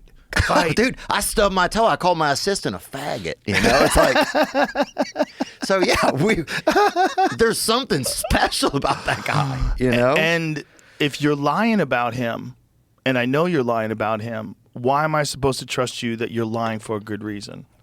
Right? If you keep repeating these same hoaxes They keep repeating. Obama was repeating it in one of his speeches. He said about those white supremacists, they're very fine men on both sides. That's not true. Yeah. It's not true. Well, why? I don't understand why left-leaning media, which is mostly Jewish, are calling people white supremacists, dude. Jewish. Did you just say that? Yeah, I just don't understand. Left-wing media is mostly Jewish? I mean, according to my Jewish friends, it is, you know? But why do they hate white guys? It's just woke things, man. It's just virtue woke bullshit. It's like I just don't understand it. Well, because the hierarchies have experienced a polar shift. Okay, so here's what it is. If you go back to the 1960s, the kind of racism that people faced, like before the race riots and all that, was horrific. Because it's just 100 years removed from slavery ending. And the echoes of that... Oh, it's still in our genes. Yes. But the echoes of that were much more prevalent then. And so black people were heavily discriminated against. Gay people were heavily discriminated against. People recognize that that's wrong. Young people go to universities. They get taught that it's wrong. They recognize the sins of the past. And then they overcorrect. And by overcorrecting, now you favor people that you think have been previously marginalized. So you give people, like Vivek calls it the tyranny of the oppressed. So the oppressed, the previously oppressed, now have a social hierarchy, they're a higher level. If you're a black trans woman, you get to say the things first at the meeting. You know, let the black trans woman talk. There's a hierarchy in all woke culture. Right. And if you are a white male who's heterosexual, you have to be non-binary. Because otherwise you can't get in. You gotta be a they them. Because then now you're marginalized. Like all you have to do is like change your pronoun. That's the lowest level of entry is non-binary straight man. You just say you're non-binary, and they're like, yeah. You just say I just don't feel like a man or a woman. Meanwhile, you fuck chicks. You know what you're doing, you little chameleon. Yeah, you're just being a little around. secret Care Bear or whatever. You're sneaking around, but there's hierarchies. And gay people, because gay people have been previously oppressed. Gay people weren't even allowed. Yeah. Even in 2013, up to then, Hillary Clinton and Obama both said that marriage should be between a man and a woman. We have to realize that this was like 11 fucking years ago. That was their political talking points. Marriage should be between a man and a woman. So now kids realize how stupid that is. Young kids generally have a much better sense of the errors of the past than we do. Unless we're paying attention as we get older, we pay more attention to what's going on before. But now kids immediately are aware of how fucked up colonial society has been, how they've conquered North America, killed the indigenous people. So they want to like recorrect things. Oh yeah, if I was ever in office, dude, the Native Americans are getting a lot of shit back immediately, dude. Well, they already have casinos. Huh? They already have casinos. Yeah, but did they want casinos? I want them to have back whatever they want. Well, they're getting it back. They're getting the rivers back. They're getting the lakes back. They were taking it from each other too, dude. It's like no, I agree. Everybody acts like Native Americans. Americans were like everybody's just like whistling and just shaking hands, but they were fighting. Yeah, 100%. But you would have to figure out like who owned it like at that time, and give it back to them, and then you would have to let all those other people try to kill them and get it back. Because if you want to go back to the old ways, that's the old ways. You want to go back to when the Comanche ran Texas. Like, okay, good luck. But you know what the Comanche's favorite thing was doing? Raiding other tribes. They loved that. They were gangbangers. Yeah, they were gangbangers. They would show up in other tribes and slaughter people. And they wouldn't just slaughter people. They would torture them. They would cut their arms and legs off, throw them on a pile of fire. Nobody ever surrendered, ever, because they knew that there was no leniency. You're going to be tortured and killed. Oh, so you had to fight to the death. 100%. Fight to the death. Imagine not being able to surrender because you have no choice but to fight to the death. That's the wild. concept of surrender was completely alien to Native Americans. Yeah. They fought to the fucking death. And they fought each other to the death. And there was battles between all of them. And they conquered and they made alliances and, you know, especially Little Bighorn. They all got together and fucked up Custer. But there's so many different tribes that conquered so many different, and then you'd have to go back to when. Right, you're like when? Well, you got it because you killed all these people. Let's go back to the Algonquins. Let's give it to the fucking Apaches. You'd have to figure it out, man. Like this was a you're gonna have to tickle a dream catcher to get the truth. This was really like, in some ways, other than the violence, it was like a utopian existence. It was These people followed the buffalo around, ate every part of it, used their skins to make their houses, traveled on horseback, following them around. They didn't even make art, dude. The Comanche didn't make art. They didn't make anything. Why, they were just warriors? Just warriors eating meat. All they did was eat buffalo and kill everybody else. So if you so is it weird though that we feel bad about that? Like, is that a trap? Like, that's what I'm wondering. Does that question make sense to you? Well, that was the way they lived. You know, I mean, is that better than drone bombs in Yemen? You know, when we sit here comfortably in this fucking Austin warehouse, is it better? Is that better? No. The whole thing is fucked. It's fucked that Gaza's going on. It's fucked that they're using these poor Ukrainians like fucking meat for the Russian war machine. The whole thing's crazy. It's all bad. But the crazy that was going on back then was a one-on-one crazy. It's a different kind of crazy. It was like there was an understanding that if you saw somebody and they had horses or they had these, you're going to go kill them and take that thing from them. And if you knew that there was a camp and the camp was over the top of the ridge and they would be in bed at night, you would come in the middle of the night and slaughter everybody. Oh, yeah, sneak them. And they did that to each other. So it was a horrific way of existing. Because sometimes there's this vision that you romanticize that culture, right? I do that a lot. I romanticize things that I don't know about, right? Mm-hmm. Because there just seems like something like, oh, that's romantic or something, you know? Bro, this was a culture of warriors. It was fucking hide and go seek for real. It was a culture of warriors. Like, this whole country was filled with nomadic warriors. Yeah. Wow. And most of them got killed by fucking smallpox. That's what's the crazy. Oh. Most of them got killed by the flu and all sorts of diseases that came over with the Europeans. How gay must that have felt, dude? You're a fucking warrior, right? Suddenly you get a fucking couple of sneezes on you at the depot. Like, oh, yeah. You go to the trading depot to drop off some fucking skins. Some dude sneezes on you, and that's a wrap. Yeah, you're like, you've been training all day, dude. Fuck. And some guy just fucking doesn't wash his feet for half an afternoon. Or just came here off a boat. Yeah. Stinky bitch was breathing shit air and drinking shit water. You know? Like, dude, do you imagine the hygiene on those boats? Oh, Columbus's ship? It was like the first Burning Man, dude. That place was a dump, dude. I heard the Penta didn't even have any chicks on it, dude. It's like, there's an example. Columbus is an example. Could you have done it? I mean, probably if you lived back then, that would have been the thing to do because you would have been bored. But it's early morning. You would have wanted to try. You would want to try to see what it looks like to go across the ocean. If you're a young man and you just needed something in your life and you knew the dudes did it and you just eat beef jerky for 3 months and you make it across the ocean and when you get to the other side, there's gold everywhere. They didn't even know where they were. Yeah. But if you read the accounts, there was a priest that traveled with them, some sort of religious man that traveled with them. That kept like a detailed diary of the horrific things that Columbus's men did. They bashed babies on the rocks. They They told certain men that they had to give them their weight in gold, and if they did, they would chop dudes' arms off in front of everybody. They enslaved these people and used them for their gold because these people had no use for gold. They didn't know how valuable gold was. You mean when they got to the Americas? Exactly. Wow. Exactly. Yeah. They just slaughtered people. They just slaughtered people, dude. There's horrific depictions of what Columbus's people did.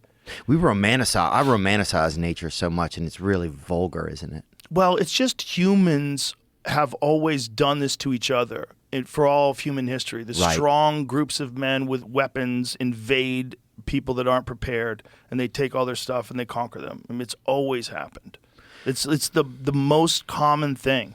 If you go back and look at history, there's a bunch of common things. There's an increase in the complexity of architecture and the design of the cities. There's machines. All these different things improve. But along the way, the consistent thing is war. It's constantly happening from the beginning of time. As early as we know, tribes were battling other tribes. And back then, when there wasn't that many people, wasn't that many resources, and you were competing to see whose genes spread, it's just natural. You develop tools and weapons, and then that's ingrained in our fucking DNA.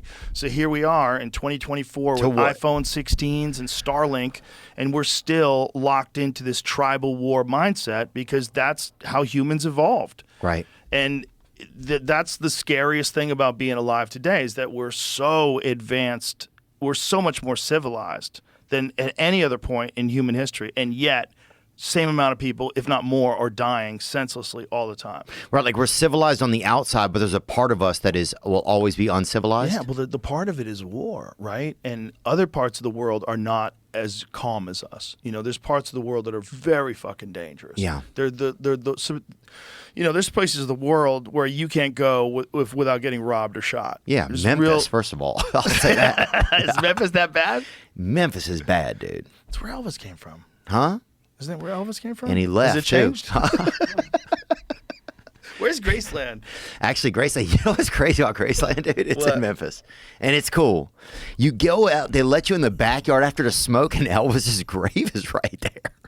You could smoke right in front of Elvis's You can grave? smoke 17 centimeters from Elvis's grave, or 80 centimeters. That movie, that Elvis movie, was so good. Which one? The one With about Tom his Hanks, girlfriend? where Tom Hanks plays the colonel. You didn't see that one? Oh, yeah. With that dude, what is his name? Austin? Colonel What's the Winters or fella's whatever? name that played Elvis? Austin Butler is really good. Yeah, man. that was he good. He nailed it. He was really good. You really believed that he was Elvis. What a crazy story. Yeah. Elvis was the first guy to get way too famous.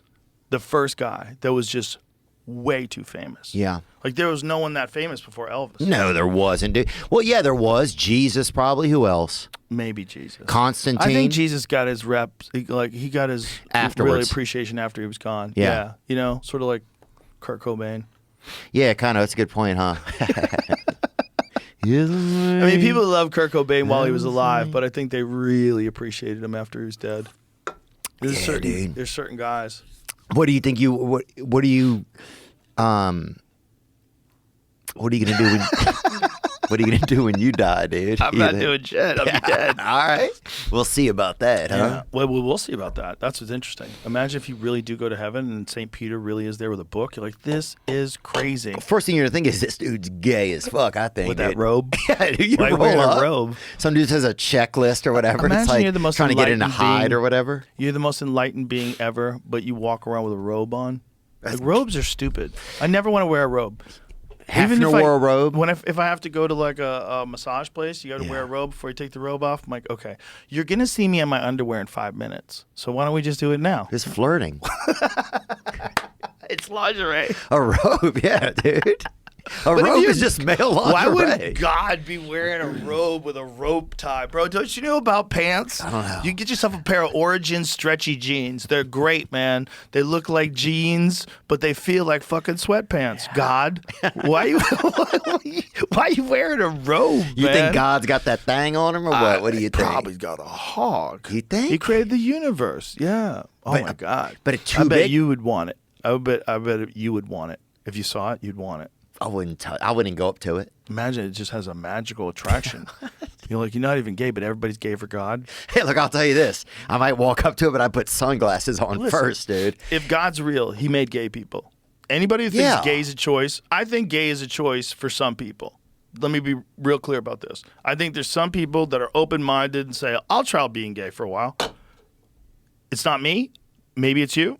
Greg Fitzsimmons said he almost tried it, and he panicked at the last Really? minute and ran away. Yeah. I wouldn't He thought do it. he had you have to be stay up late open-minded. to do it, I feel like. I feel like it's like Yeah. a late night A activity. lot of gay stuff doesn't happen at 9 in the Till morning. past 1. Yeah. Past 1 a.m. I like to get to bed at a decent hour. My point is, God made gay people. Yeah. So it's clear if God made everything, he made people that are gay. The craziest religious answer, like Ben Shapiro gave me this answer. Mm-hmm. He said he thinks you should don't do it because it's a sin. Just like you want to murder people, but you don't murder them. Yeah. Like, bro, how much do you want to murder people? Like, it's like, because gay people want to fuck every day. Yeah. Like, who wants to, if you want to murder people every day, check yourself in. That's a crazy comparison. Like, the gay thing is literally your sexual expression. Like, you're attracted to other guys.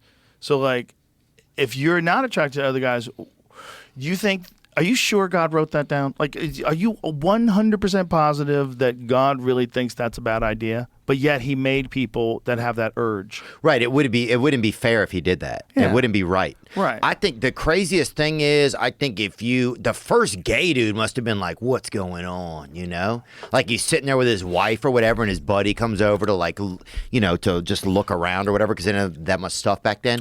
And his buddy comes over just to like look around or tell him about an animal he saw or something. And he just starts thinking, man, I'm going to fucking. I bet I'm gonna get this little rabbit. I bet it existed from the jump.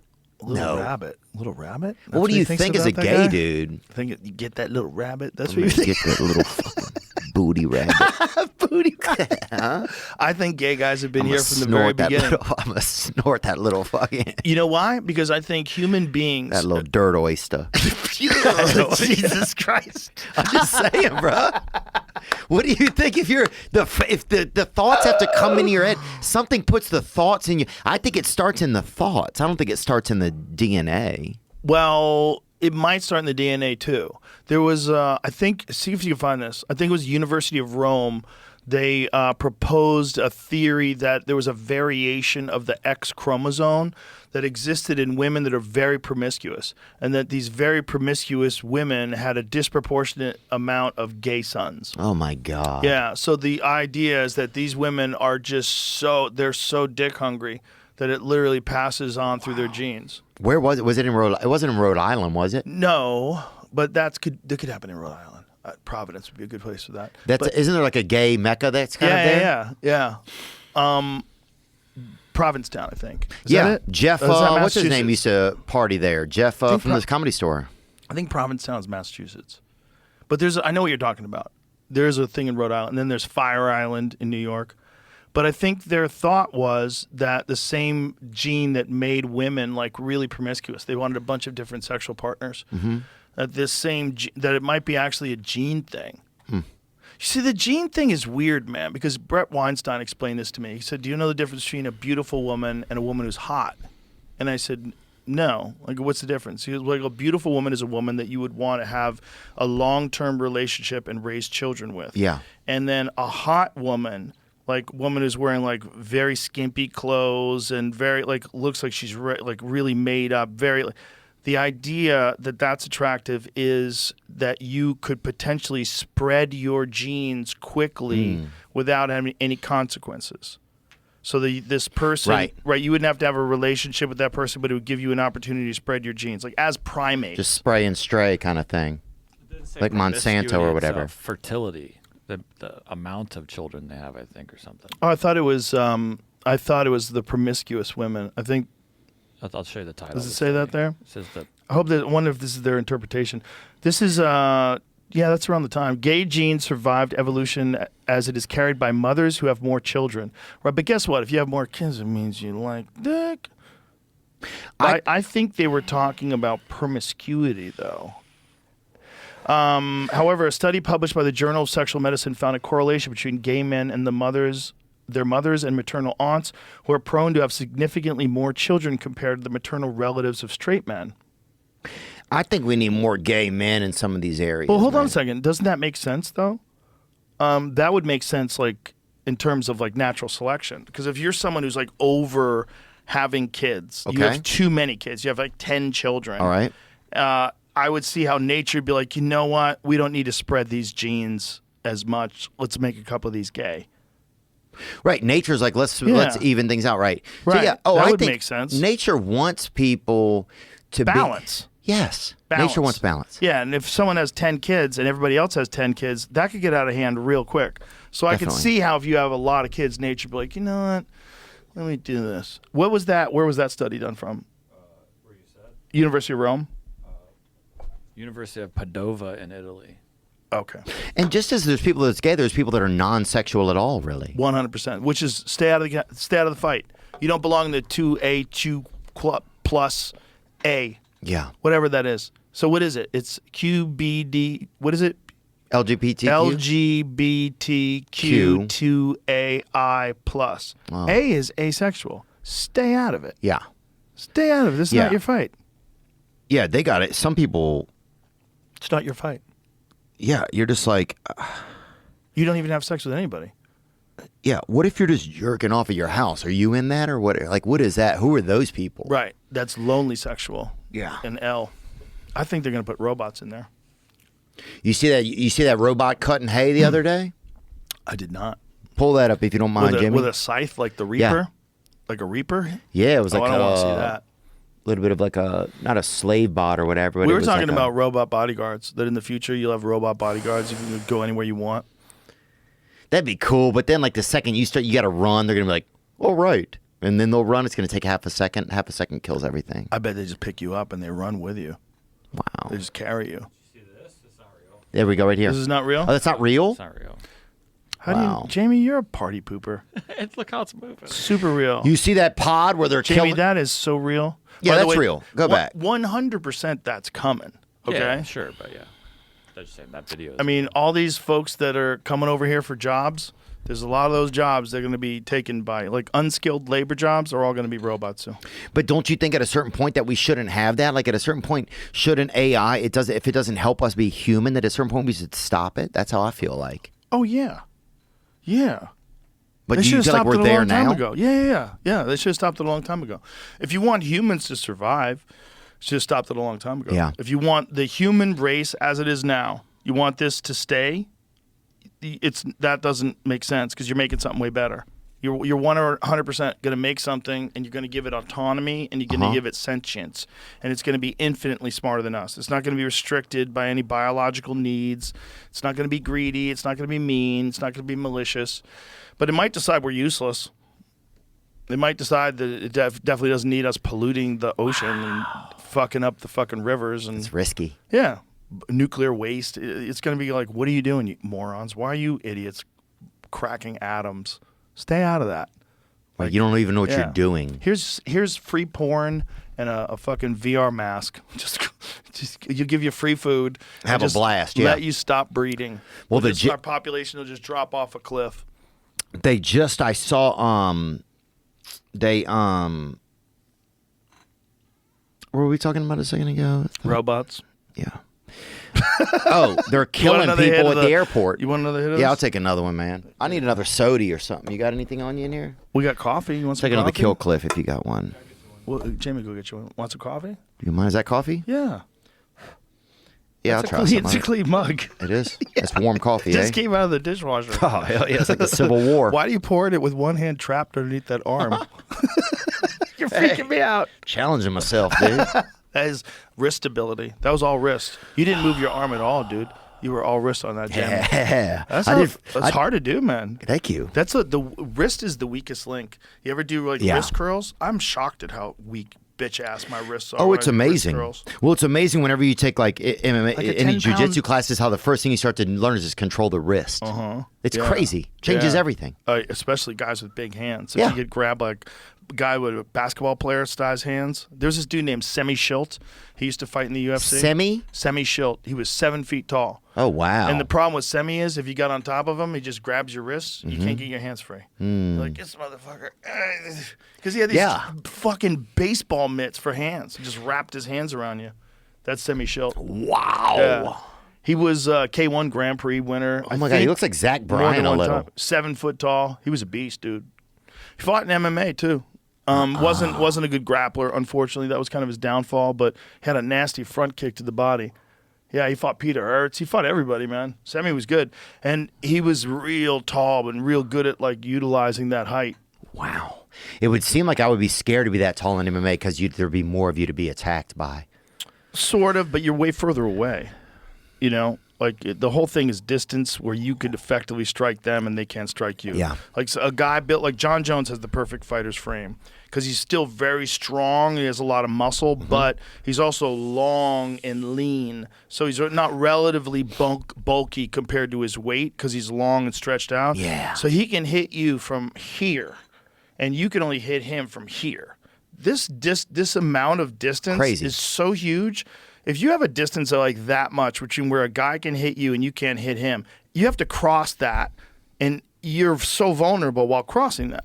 And if a guy's a good counter striker and he's active and he's long, they're so hard to get in on. Yeah. So a guy like John, that's always going to be an advantage. And then with John, if you do get in on him, that's no picnic because he's an elite grappler. So he's going to strangle you. He's going to throw you to the ground. So like you're fucked. You're in this fuck zone. On the outside, he's kicking the shit out of your knees. John was one of the nastiest, like side kicking people's knees out. Yeah. Most dangerous guy. Very dangerous. People say that he's Dana White's favorite fighter. Is that the truth, do you think? Or is that just a Dana myth? White says he's the greatest of all time. Right. Which a lot of people say. Yeah. I go back and forth on what I think the greatest of all time means, but if you want to, That's a good question. If you want to say like who dominated his division longer than anybody, who beat everybody that was ever any good in his division, and who never lost, that's John Jones. The only time you could say he had a controversial decision was the Dominic Reyes fight.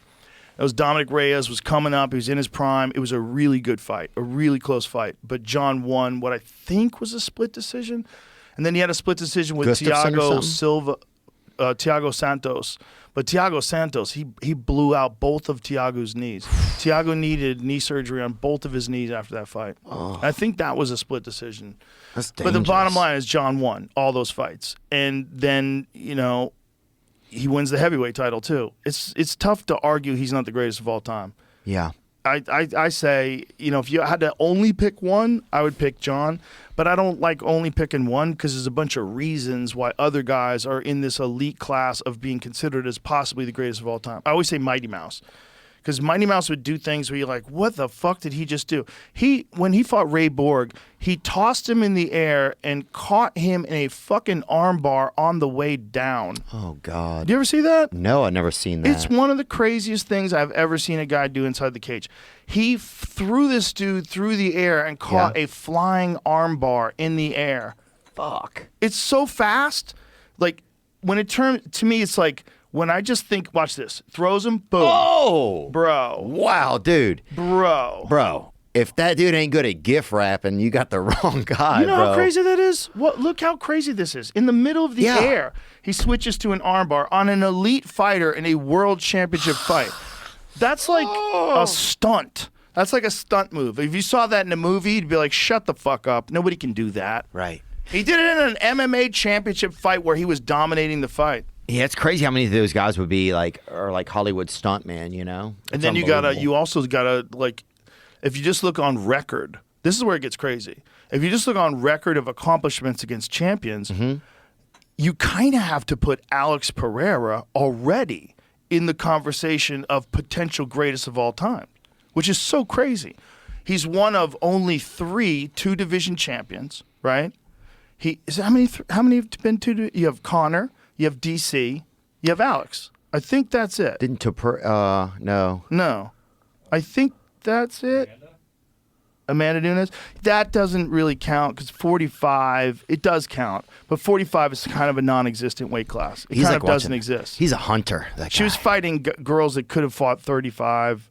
It's real, but like 45 is the most, 145 for women is the most shallow division in MMA. So yes, you would say Amanda too. So it's a small percentage of people that have achieved that. And he achieved it in record time. He's knocked out so many fucking champions. Knocked out Jamal Hill, beat the shit out of Yuri Prohaska, knocked him out in the second fight. That was crazy. Bro. Hunted him. Bro. That guy's unbelievable watching him. He's a fucking monster, dude. He's a monster. Force. He's a force. What he did to Khalil Roundtree was a clinic. Khalil's amazing, He's too. amazing. To do that to a guy like Khalil, like that was a clinic in like elite world-class MMA. And at first, the first 2 rounds, you're like, what is this like? What's going on? Yeah. Khalil's in it. They're both in it. But then you start to see that Pereira's hunting. It's like this hunting. Yeah, the pressure never ends. Yeah, and you're like, oh my God. It's like literally watching one of those snake, like a snake when they're just kind of like, did you see that snake that ate that deer? It was like a 77-pound deer or whatever. Yeah, I did see that. You did? Of course. I see all that shit. Shit's crazy, dude. Bring that up that big dog, man. I'm glad he says snake because that's kind of how Pereira moves. He moves like a snake, like he pulls back and then he strikes forward. He pulls back. He's a master at just getting right outside of your shots, and then his shots are coming in right behind him. And he operates at his own speed. He's almost like Alvin Kamara is a football player that does that. He operates at it's a speed you've never seen. It looks normal, but it's different. Well, it varies a lot too. Like sometimes he moves fast and sometimes he moves slow. It's very hypnotic. Yes, it's hypnotic. It's also unique. He's got a unique frame, so he moves different on design. Wow. Like he doesn't switch his hips when he throws kicks, so you don't see him come until it's too late. Right. So he's standing in front of you, and when he kicks, there's no movement of his shoulders. He's just throwing these kicks out, and they land. And they're not as hard as if he put his whole body into it, but it's hard enough where you're like, oh no. And you get hit with a couple of those, 3, 4, 5 of those. Oh. All of a sudden, you're like, I can't walk anymore. And now he's hunting you. And he's hunting you. So Yeah. I would put him already in the conversation. I don't think he's better than John Jones, greatest of all time, but I already put him in the conversation as a potential greatest of all time nominee. I Oh, think he's right there. He's the male Katniss Everdeen, And he's dude. only That- been in that dude MMA fucking for a few years. He's a hunter. And he's only been in the UFC for a few years. Yeah. It's crazy. A couple of MMA fights other than the UFC, and then the UFC for this run at the top of the division, just smashing everyone to obliterance. So then you got Khabib, undefeated. Oh, yeah, so 29 many and 0. greats. You Yeah, know, what is the George definition of the St. Pierre, greatest? George St. Pierre, another 2-division champion. That's Yeah. right. George won at 85 as well. I almost forgot George. Yeah, so George, one of the greatest of all times for sure. You Yeah, I put saw him in that him. conversation. I got to see him in Canada. Anderson in his prime. Anderson in his prime is in that conversation. You got to look at them like in the moment. Whenever there's a moment, a time period of Yeah. like this amount of years to that amount of years, well, let's all agree that this is the prime. Forget about when they should have retired. Let that go. Yeah. Just talk about them when they're at their best. Who is the best? That's a good point. yeah. Because everybody that's doing great, you want to stay as long as you can. It would be weird if you didn't, probably. But you can't judge them by how they were when they should have gotten out, Right. because it's just a foolish endeavor. They shouldn't have been fighting a killer at 42 years old. Natural. And it's timing too. Yeah, there's just a lot. When fighters fight late into their career, you gotta kind of erase that when you think about their ultimate expression. Yeah. I feel like their prime is their ultimate. It's everything they could do. They did everything right. They crossed every T. They measured all their food. They fucking did the cryo chamber, and they did saunas every day and got massages and were sparring and doing strength and conditioning drills, and they were going over moves with their coaches. They had a battle plan. Everything. So those guys, you can only do that for so long. That's like a 9-year at the best when you're at the. So you got to look like in that win, like Fedor in Pride. You got to look in that window. Don't look at Fedor now and guys are knocking him out and it's just not the same. He's an old guy. He's been beaten up a bunch of times. He's still a bad motherfucker, but it's not that dude who was running Pride in the early 2000s. Right. It's Look not at that fair. guy. Yeah, you got to look at them when they're in BJ Penn at his best. Yeah. The BJ Penn for a few years, I say, is as good as I know you anybody's talk about ever him a fought. lot. I've heard you speak about him a lot. Dude, you just had when he was in his prime, it was just a matter of, was BJ going to get him in the first round? Was he going to get him in the second round? BJ was hyper aggressive and just unbelievably talented. I wasn't watching back then. And dexterity, dude. He had crazy dexterity. He's the governor of Maui, isn't he? Or... No. He was running for the governor of Hawaii. Did he win? No, he didn't win. Oh. No. I went to Maui not too long ago, maybe 4 months ago. Maui's awesome. Yeah, it's all. But we went to the place where the hurricane, where the fires were. Fires. Blew my mind, man. It's still nothing, right? It was unbelievable. Yeah. It was just like, it was unbelievable to see what had occurred, and just like, it's crazy how quickly we just how we move past certain tragedies, Like, Right. we don't mean to. It's just the news cycle does, and we get kind of addicted to the news cycle, and so then it's kind of hard, But it was. I'll tell you one thing. The way the administration handled that, I think, put a bad taste in a lot of people's mouth, while at the same time they're sending all that money to Ukraine. I think that was a big problem with the Biden administration when they did that. I think you can't do that. You can't, while you're sending all this money overseas, ignore the people that are here. Because then it's like, why are you deciding in this manner that you don't want to help people that were hit with one of the biggest wildfire tragedies ever? Why are you deciding to give them $700? Especially in one of the most beautiful places that our country has to even exist. It's not only that, but you're not protecting them from potential land grabs, right? Because one of the things that's going on with this is like they got to do insurance and they go through insurance and this and that. But meanwhile, these people are still paying mortgages. So like, what happens?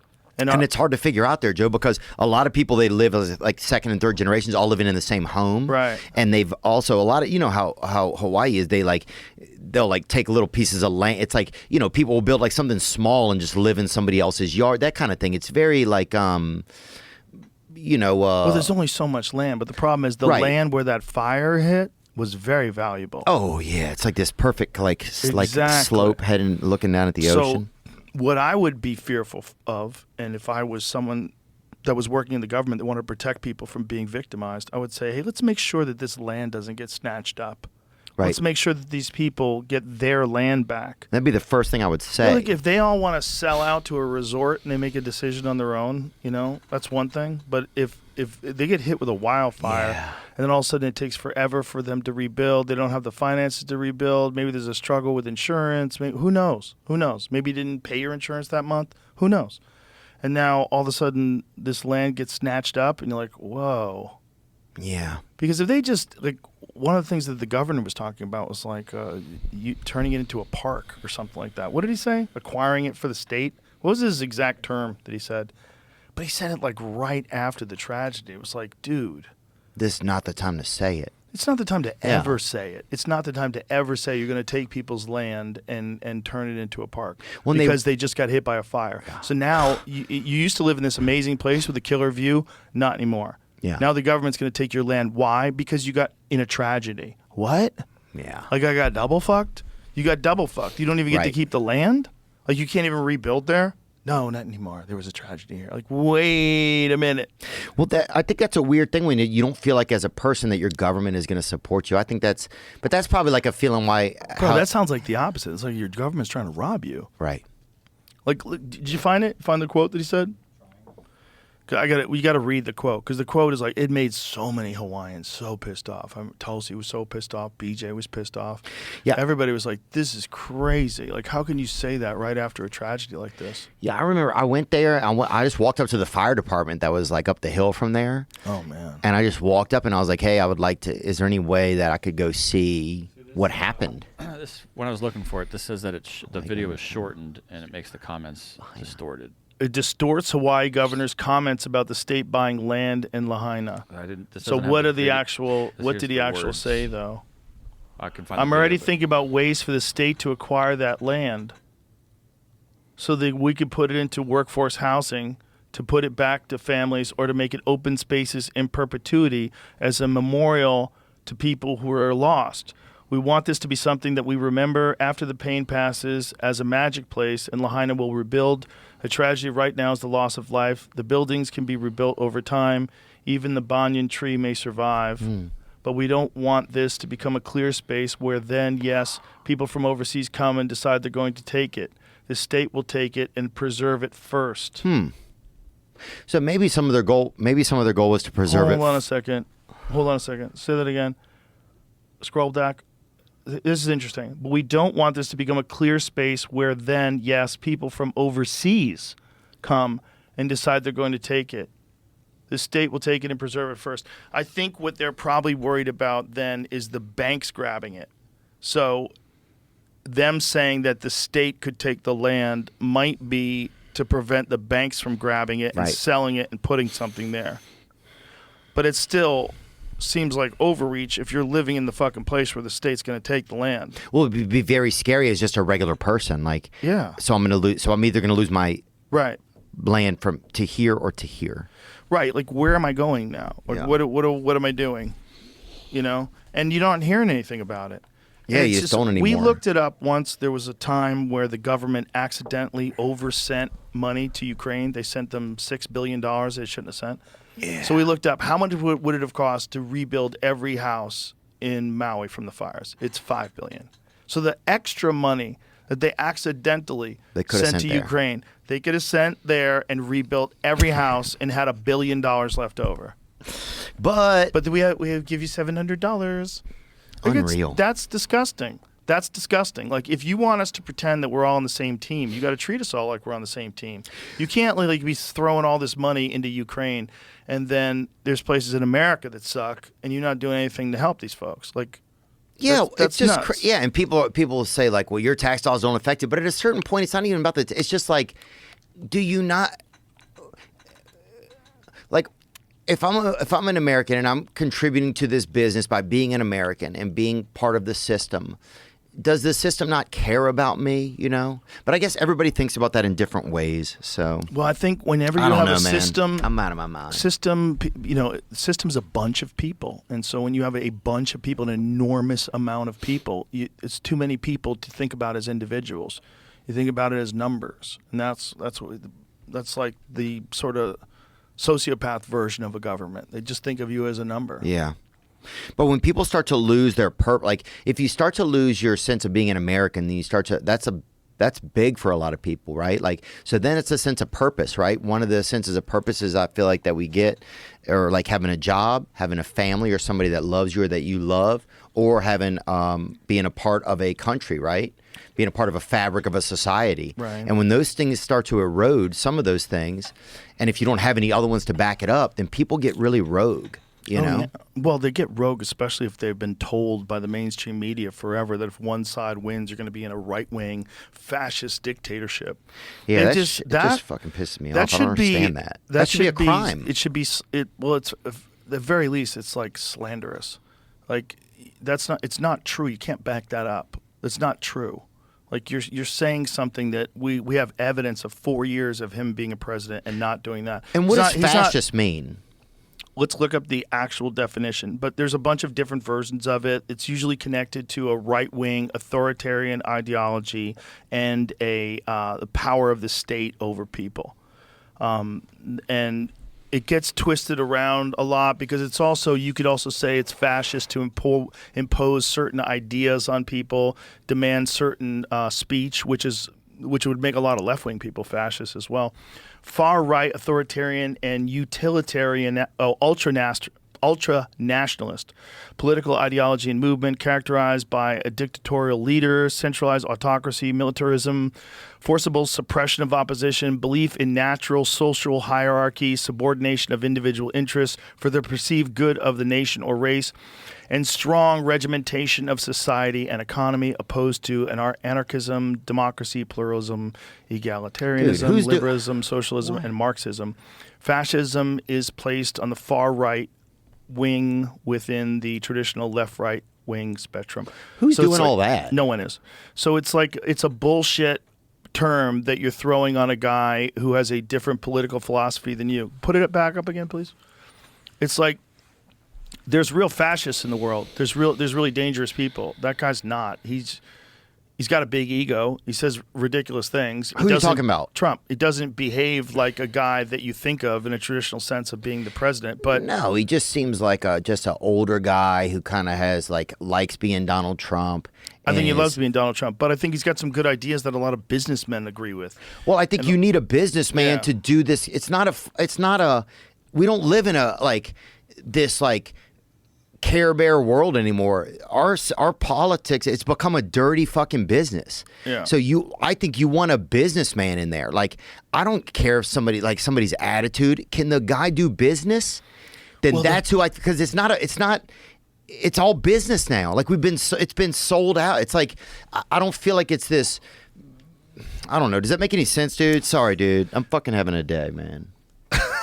No, don't apologize. I know what you're saying.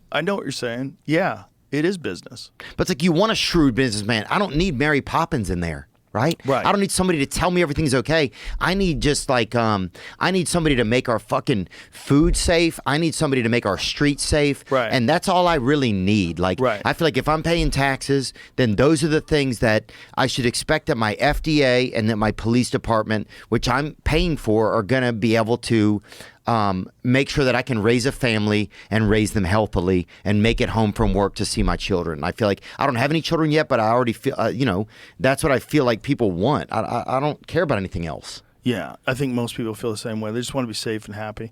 RFK Jr. tweeted something. See if you can find that. Well, Adam McKay had a great tweet. But RFK treated like a message to... the thing you sent me yesterday? What is it? The RFK one? Yeah, it was long, right? Yeah. Yeah. What's the matter, bro? Just having the worst day today, man. I got it right here if you want, Jamie. I got it. Sorry, being a downer. No, you're not being a downer.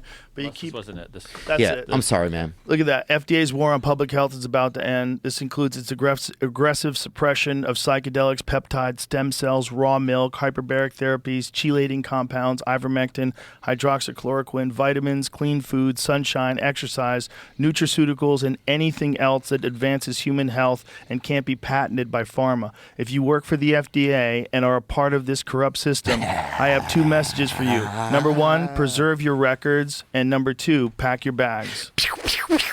Whoa. That's what's crazy awesome. about Trump winning. That's what's crazy. Yeah, that's the thing. I then you love got this. people like Tulsi. That's the type of person you want. Congresswoman Yeah. for 8 years, like impeccable character. And then you've got Vivek, who's a genius. You got JD Vance, who's fucking brilliant as well. Oh, he's great. So you have Neat a guy. bunch of good people with him this go around. Well, yeah, it's like, We gotta get people off each other's necks, man. That's what we gotta do. We gotta get people to stop attacking each other. It's so crazy. well, I felt a sense of even after the election was over, it felt like everything just felt kind of calm. Yeah, well, it's a team thing, dude. It's like your team lost. It really is. It's these people that are super addicted to politics. They're like people who don't follow sports. Yeah. Who never played any games. This is the way they compete. They compete for the most important thing, like who gets to dictate the tone of the country. Right. Right. Yeah, I've never expected politics to have any effect on my life. Even when I was a kid, I didn't. My mom told us don't ever depend on the government for anything. It's like you have to do it. You just have to figure it out. Yeah. Like they used to have some rich dude or whatever. Like our street, it would cut between the highway and this other road where people would go. And so they had a guy who was a veterinarian or whatever, and he would go down our street. He would stop and throw out these he was a veterinarian. And he would throw out animal carcasses into our ditch and shit, right?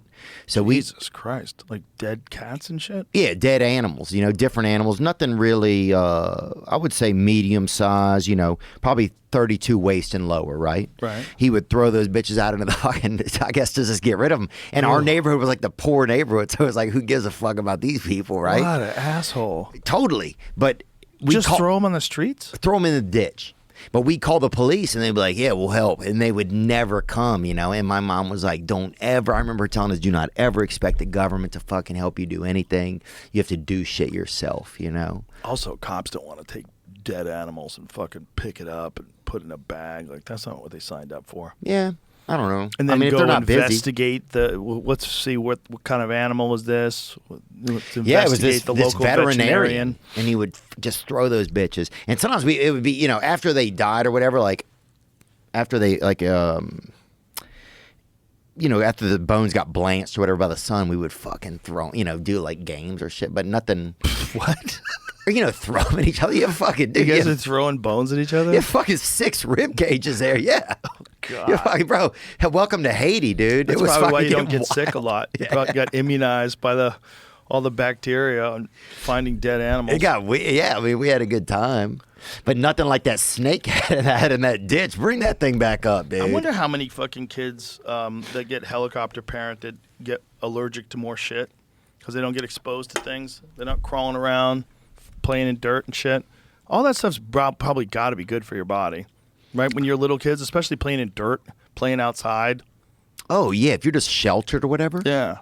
Just for your biome, it's got to be good for you. Yeah, I'm trying to think of what was in our biome or whatever. I got to ask my mom, I guess. Yeah, that snake was crazy. That's the crazy thing to me, man, is seeing a snake eat something like that. Do you know how many snakes there are in the Everglades? There's more Let me guess. pythons. More pythons in the Everglades. I would guess 150. Oh, no, that's even low, I bet. I would bet 200,000. 500. Wow. That's just a rough estimation. They could be off by a factor of who fucking knows. They don't really know. It's dense jungle. Yeah, and the guy you're asking is probably like, yeah, there's probably 5. I had this dude in here, Python Cowboy. He goes and hunts for him. He's got a dog, and the dog will find the nests. Let's And just you say go that. in there, he's pulling these giant ass pythons out of nests. That filled dog's with been eggs. sexually assaulted, I bet. I'll say that, dude. That dog's a psychopath. It's going after something that could easily swallow it. Yeah, Dude, that's a 77-pound deer. You see that? Yeah, that dude. that thing is a damn sixth grader, dude. they eat alligators. That's crazy. This is the crazy thing. Because of the introduction of pythons into the Everglades, Yeah. 90% of all the mammals Yeah. are missing. There's no mammals anymore. Oh, they ate them all. They ate them all. Wow. There's 90% are missing. How long does it take a snake to eat something that big? Well, the thing is the number of snakes. Like, it's the perfect environment for those animals. Like, it's like they just got dropped off in paradise. Nothing eats them. There's no crocodiles. Snakes, yeah, they're living Yeah. it. So But- some alligators must eat some of them. But how long does it take a snake to eat something? Look at this. 2012 study found that populations of raccoon had declined 99.3%, opossums 98.9%, and bobcats 87.5% since 1997. Marsh rabbits, cottontail rabbits, and foxes effectively disappeared over that time. Got him. So they've essentially eradicated all the rabbits and the foxes. But how long does it like? I mean, it's unbelievable. But how long? That's Satan working as well. And how long does it take? How long does it take a snake to digest? Like, how long does it That's a take good once it gets question. that deer? That's right? a good question. I wonder. I know that. Like, is it days or is it like weeks? Let's guess. Okay. A full deer.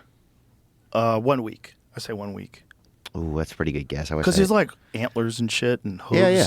Wish I guessed that. Do you Let think me they swallow the antlers? Do they go for the bucks and swallow antlers? Well, I Can bet- you imagine swallowing? You feel like such an asshole when the antler was going down. You'd be like, "Oh my god, I can't believe I swallowed the antler. That's gonna take forever to Ever. break down. You're just gonna be rolling around with antlers inside your chest forever. Oh, everywhere you go, ow, ow! Just the revenge of that deer. No comfortable way to sleep. And what do they do with the antlers, man? Well, they must die. I'm sure they just get to that point, and the rest of the body is Well, the antler Ceased. is just bone, but it's so pokey. Like, look at it. I would bet 3 Isn't that weeks. Isn't that the wildest thing that nature does, dude? Nature gives them weapons for a few months. This is what happens with a deer. Like, Okay. and when they stop breeding, these fall off every year. So these, you find them on the ground. They call them So you sheds. Can, so you Dudes can go only shed defend hunting. yourself while you're breeding.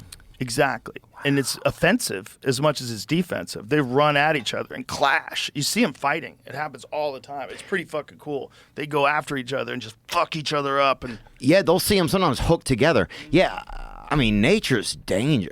Nature is really unbelievable. That's the number one person in the world. I saw a horrible video of these two deer that got locked together. So Yeah. they're clashing antlers. They got locked together. And one of them got eaten by a coyote. So one was still alive, connected to this body, couldn't get away, while the other one got torn apart by a coyote. And it was just dumb luck that the coyotes picked him versus that, because neither one of them can get away. The coyotes recognized that they were locked into each other and just picked one and went after him, just gutted him. That's like when you're in a threesome, but nobody wants to touch you, Look kind at of, you this know? thing. He's trying to eat one with antlers and got Got fucked Fucked up. up. Oh, God. Oh, it cut his own body yeah, open? bails on it. Oh, it split his body wide open. Oh, my God. Oh, look at his mouth. He's got the antlers stuck through his fucking jaw. I would hate some. I hate it when people take. Oh, he slid off of it. Wow. I hate it when people take a long time to eat. You Oh, know. it went right through him. Yeah. But don't you hate that though? Like when you're eating and somebody you're done eating and they're still eating. That doesn't bother me at all. That But- bothers you? Yeah. Why? It doesn't bother me even a little bit. Really? No. Yeah, like you're at a restaurant and they're done. Right? They're done, and you have to fucking. You're done, and they're Right. still They're just still eating. Yeah. Well, just talk to them. Yeah, but then you feel like you have to pretend like you're still like scraping your bowl or whatever. No. You're like, No. You're thinking too much. I think it's crazy to sit there and watch somebody eat. That's Do fucking. you? Yeah, bro. Why? Cause dude, they're eating. Yeah, but you were eating with them too. Yeah, but you're done. So what? Now you're just gonna fucking look at them. I'm just going to look at them. Like, how is it? Tell me about each bite. No, I don't. Yeah, I feel like if somebody's already, I don't like when people eat real slow. Okay. It makes me nervous. Well, you should just be real clear about that before you go out with someone. Like, let's eat Like, it. hey, we can eat together, but I got this thing. Like, when I'm done, you're done. Imagine if you're like super reasonable boyfriend in every other way, but you just had this rule: when I'm done eating, no one eats. And she's like, "Well, this is bullshit. Like, I know it sounds crazy. I can't kick it. I have a tick. I have a psychological problem. I can't just sit there. So when I'm done eating, you have to be done. Hey. And I don't eat fast. But I'm warning you, when that fucking bell rings, Hey, Bon Appetit, time's up. All forks are off the table. Bon Appetit, time's up, dude. That would be the weirdest thing that you were obsessed with. You have to end at the exact same time. Last bite. That kind of shit. Yeah, that would make me. That kind of stuff. So little things kind of make me uncomfortable, dude. Mm-hmm. But that. What else was I thinking about? Pythons. Yeah, pythons, whales, or whatever. Big animals, dude. It's crazy, like how they have all those Airbnbs now, where it's like you can stay in like a hollowed out whale carcass out here on the fucking. It's like. Like Airbnbs, bring up some Airbnbs, please, sir. They've gotten weird. It's like, welcome to this. It's like, welcome to this 2-story whale carcass down here at Punta Verde, Mexico. They make up, it's like Punta. Every month there's a new Punta in Mexico. You're like, what the fuck are we doing? You renamed a city. Every time it's like, welcome to fucking Punta Pescado, Mexico. You want to stay in this 2-bedroom? You can stay in that? It's a potato. It's a giant potato. What is that? What did they call it? Okay. 10 weirdest Airbnb listings let you sleep in a shoe, an elephant, and a flying saucer. It's a 6-ton potato. Let's go to the flying saucer. Oh, shit. I want to stay there. That's yours, dude. Bro, if I wasn't married, I'd have the stupidest house. My house would one of two things. I'd either have it built into the side of a hill like The Hobbit. Oh, yeah. That'd be kind of dope. Or I would go full spaceship. Yeah. Just a house where a 16-year-old boy would see it and be like, dude. Yeah, just appear to the child in you. Like Kid Rock's vibe. Totally. Kid Rock's vibe. But Kid dude, Rock's White House, I maintain, is the coolest celebrity house I've ever been to. It's one of one, man. It's not just one of one. He's the only one that would even think about doing that. It's like him and maybe John Daly would build a fucking White House. John Daly's unbelievable, dude. Awesome. Every time I go somewhere, every time he's there, an ambulance takes him home. It's fucking unbelievable, dude. Every time I'm there, it's almost like he hits a hole in heaven, dude. I'm like, this motherfucker's headed. One time, the ambulance came. They came in to look for him. He went out and sat in the ambulance to ride home with them, bro. Oh my god! And they're in the place, and they're like, "Where is he?" And we're like, There's something everybody Greens loves and regulation. about the overweight dude who's really good at a game. Dude, did you see that golfer girl though? The girl that smokes, the female John Daly, dude. No. Yeah, puff. She hot? Oh yeah. She buddy. smokes cigarettes? Yeah. Yeah. And she's hot? Yeah. Whoa. Welcome. Theo's in love. Welcome to 1984. It's coming back. Let's do it, Let's dude. go. Because I got to get a damn wife, Joe Rogan. That's your move. Get yourself a golfer wife. Someone. Oh, look at that. Smoking cigarettes, looking hot. Yeah. Let me see. Huh? Woo, baby. Oh, fuck. And smoking in front of everybody, too. Yeah, she just rips darts on the... yeah. Is she from England? Yeah. Ah, there you go. Puffer McGavin, They dude. over there, they just fucking smoke. They smoke a lot more over there. Everybody's got a goddamn cigarette. Oh, yeah. I'll smoke that lady. I bet you will. Sorry, that's insane. That sounds John like a death Daly threat. is like- Also, man, if she could be married, I have no yeah, idea, right? dude. Don't be rude. The Yeah, fuck's sorry, wrong miss. with you, bro? I don't know. I'm just fucking... Everything's high-strung today. There was a professional pool player. His I'm on name was Toradol. Kid Delicious. And everybody loved him because he was this big fat dude who played really good. But it was the big fat guy thing that people liked. Like, Right. oh, you don't have to be a fucking athlete. You don't have to be any You don't good. have to be a guy eating salads and Yeah. fucking getting up in the morning doing yoga before you come to the pool hall. Yeah. No. This guy is out there eating hot dogs. That was Kid Delicious. Yeah. There's a great book about him. Yep. John Wertheim, I think his name, Running the Table. Yeah. Yeah, people love short-term fats, man. There's something about it. If you know there's a bigger guy and you know you think he's not going to live long, there's an exceptional amount of love that goes into them immediately. But John Daly back in the day wasn't fat. He was Oh, like an no. athlete. This is just a lifetime of like living hard. oh, he's a Look fucking... at him, like right there. He was a fucking stout dude. Oh, he looks... No, John Daly's an exceptional guy. Great storyteller. He's He's the Santa Claus of every 7-Eleven I've ever been to. Look at that hair. But he's a guy that's been playing golf for like how many fucking years now, you know? I don't know. You know, definitely. the feel you must have of that ball playing professional golf for all those years. Yeah. He'll hit a 68 in an ICU, dude. This guy's one of a kind, I feel like. You know? Nobody could do it like him. He's exceptional. All he drinks is Diet Coke. Yeah, He sure. doesn't like water. Yeah. He likes things other than Diet I'm Coke, sure, though. but he doesn't drink water. No, he's I'm great, sure he drinks man. alcohol too. Yeah, don't you want to stay at this Airbnb? Don't you want to stay in this hollowed out moose carcass out here in Bend, Oregon? Do you? It's Don't you want to stay in our treehouse? it's like, Who built this? Where do I shit? dude, Airbnbs have gotten so crazy.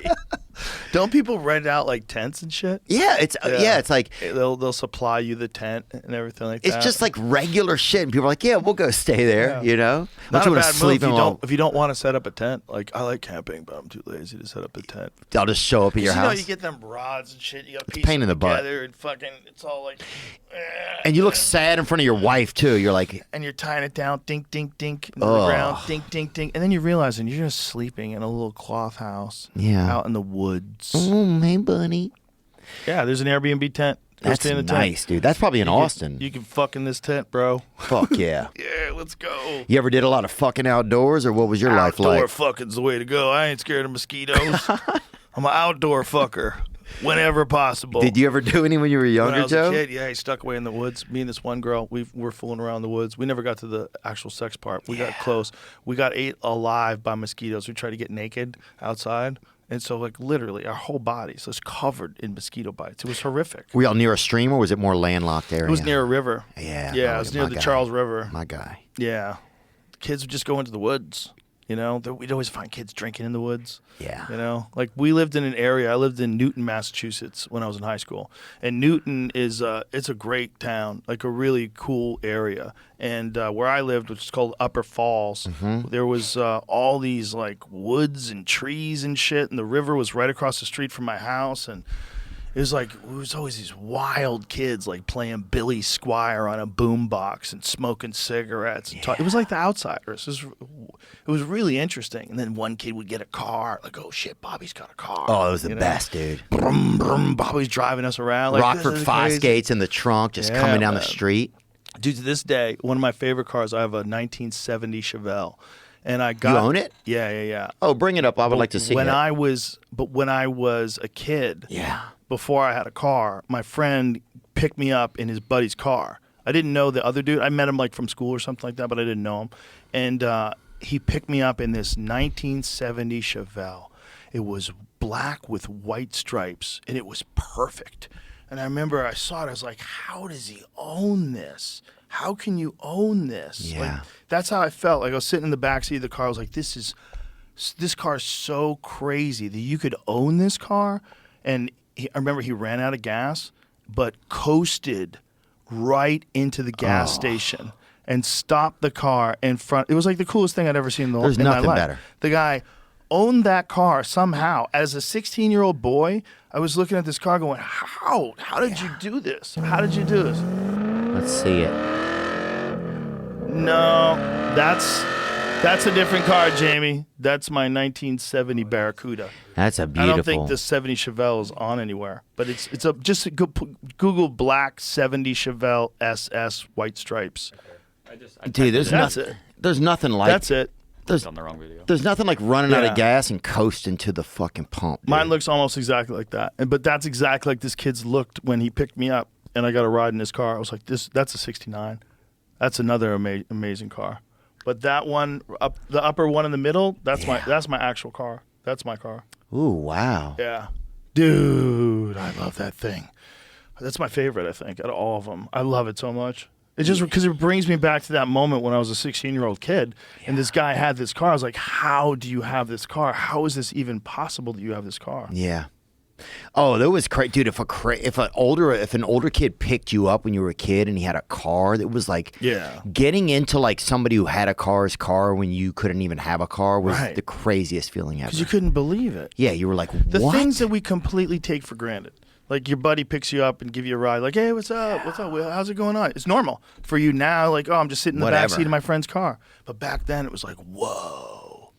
What do you? Yeah, hey, play something cool on the radio. Everything meant something. I remember my friend Mike was taking flying lessons when I was in high school. And I went up in an airplane with him when I was 14. We were both 14. And he was taking flight lessons. One of those.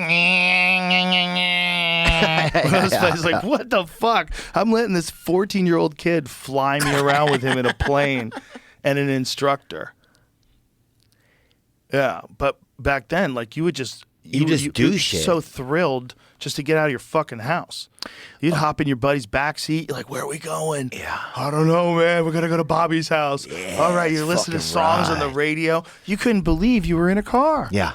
And it mattered, like, if your hand was out the window was down, if the window was up, how you were operating, if the seatbelt was on, if your arms were over this. You wanna look cool. Yes. You want to look You got cool. one hand on the steering wheel, Yeah. one hand out the window. What's up? And you thought everybody you drove past looked at you. What's up, kids? How Yeah. you doing? Yeah. What's up, kid? Just looking for some How are ya? pussy. I remember there was this Those one are dude. the days, man. When I was in high school, there was this one dude who was like, I think he was a couple of years older than us, and he graduated, but he was dating a girl that still went to the high school, and he had an IROC Z Dude, Camaro. with the T-tops or no? Yeah, of course. Come on, bro. Gotta have the T-tops. And this dude pulled in front of the high school, and everybody like couldn't believe it. He was like the coolest guy alive. Look at him in his IROC Z, picking up the girl that none of us can date. To rock. We salute you. Yeah. God, I fucking remember that shit, dude. I remember my brother one time fucking... I got more of the story.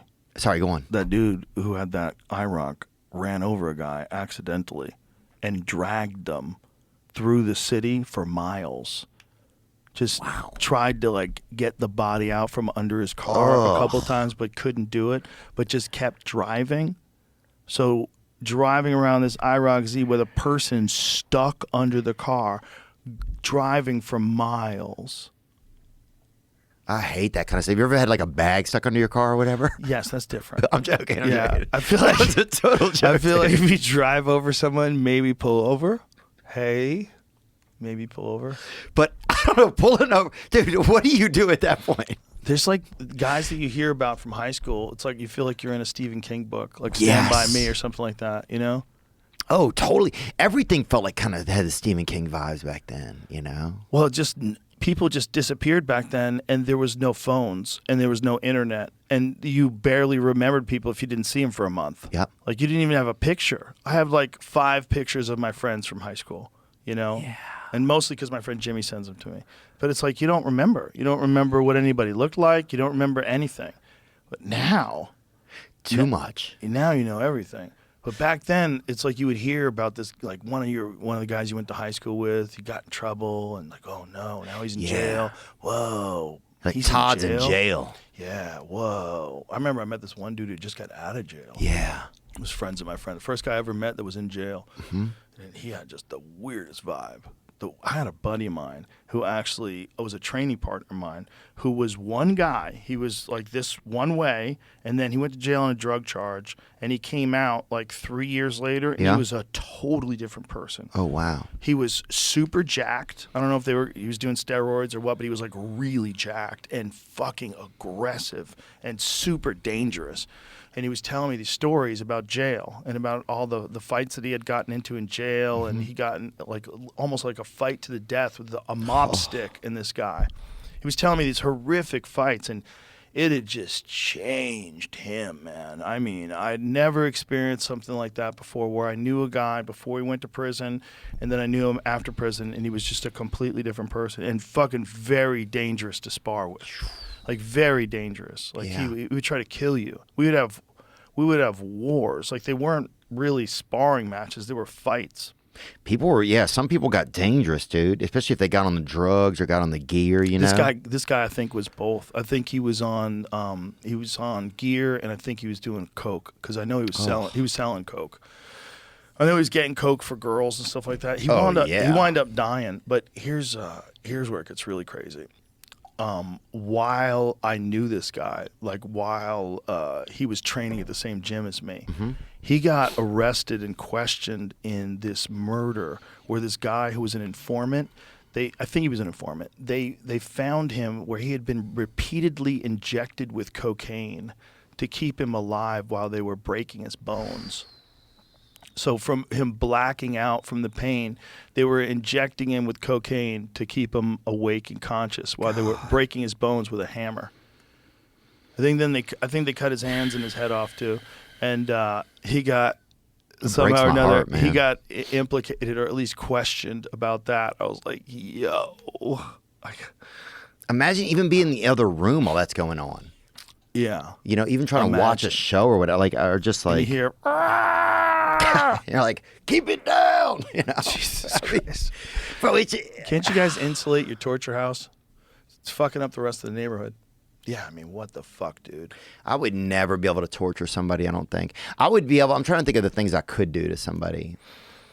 You might be able to do if someone did something to your loved ones.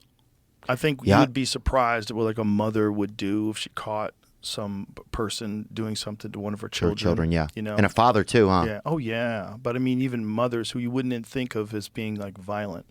And do you think that's a choice they make, or you instincts. think it's something that's just inside of It's them? inside of you, and there's a choice too, but it's inside of you. You're like, we have instincts to protect our kids, you know, and you could get crazy violent. Yeah. And normal, regular people can get crazy violent to protect their children. Well, and it also seems like there's a lot of cases now where people are deceasing their own children. Killing their own children? Well, Yeah. There's always been that, man. There's always been evil people. But it's just And sometimes crazy, evil you know? people have children. Yeah, man. There's And- people that poison their kids. There's evil people out there. And in every, stretch of the world, you're going to get a certain percentage of our population that just doesn't come out right.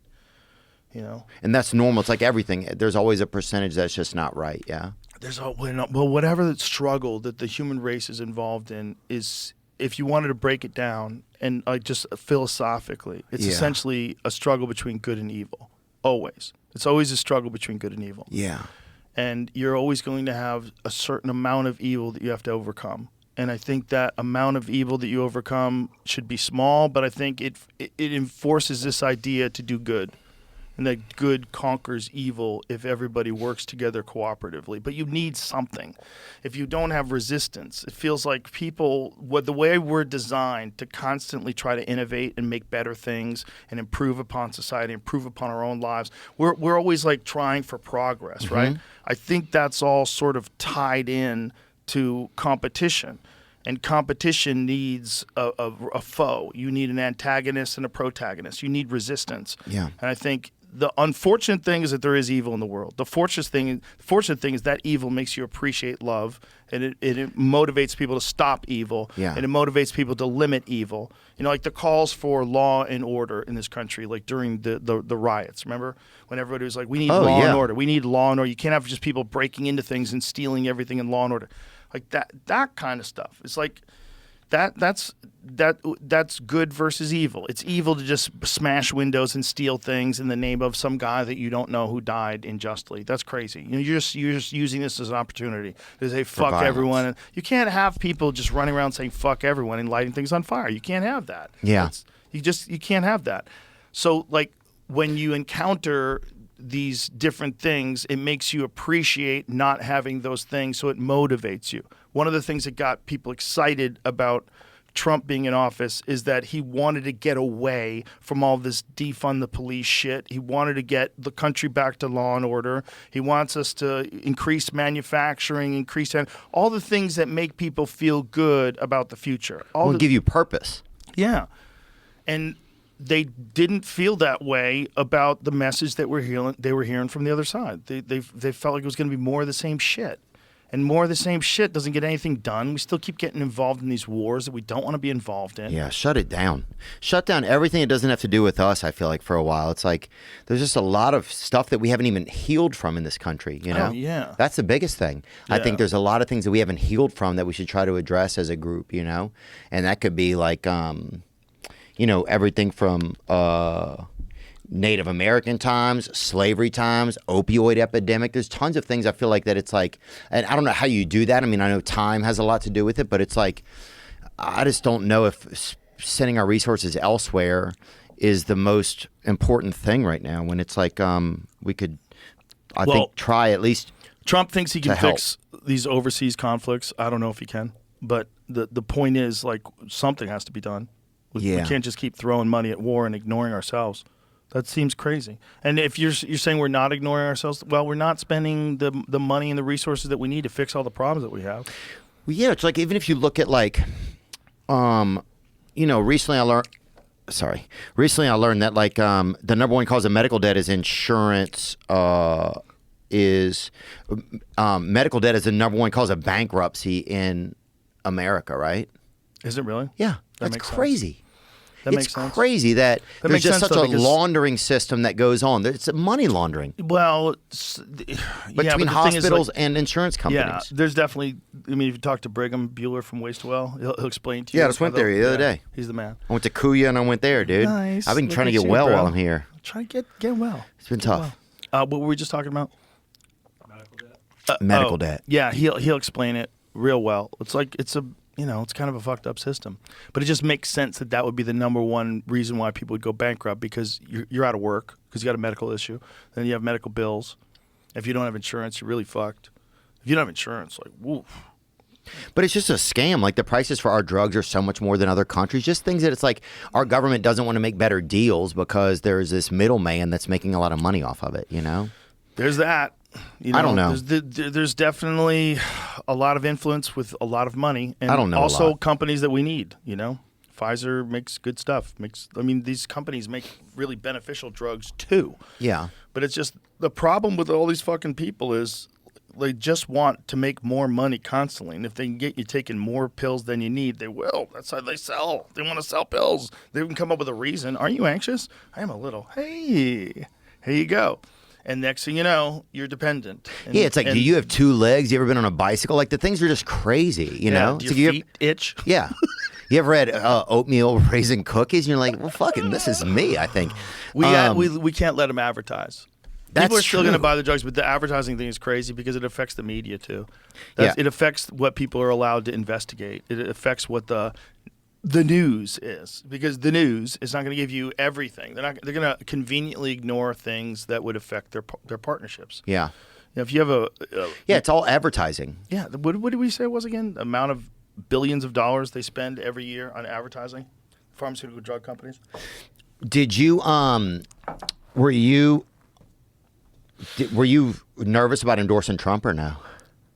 I usually try to stay out of it. Yeah. But I felt like I was getting urged to by Dana and there was quite a few people. I didn't think it makes a difference. I kind of already stated what I thought about the way things were going and that some radical change needed to take place. Yeah. In my opinion. I'm not buying, like, when we're talking about before with the way the country feels, like the way the country felt when Biden was in office was shaky. Because regardless of what you thought about his policies, what he did in place, it was real clear something was wrong with him.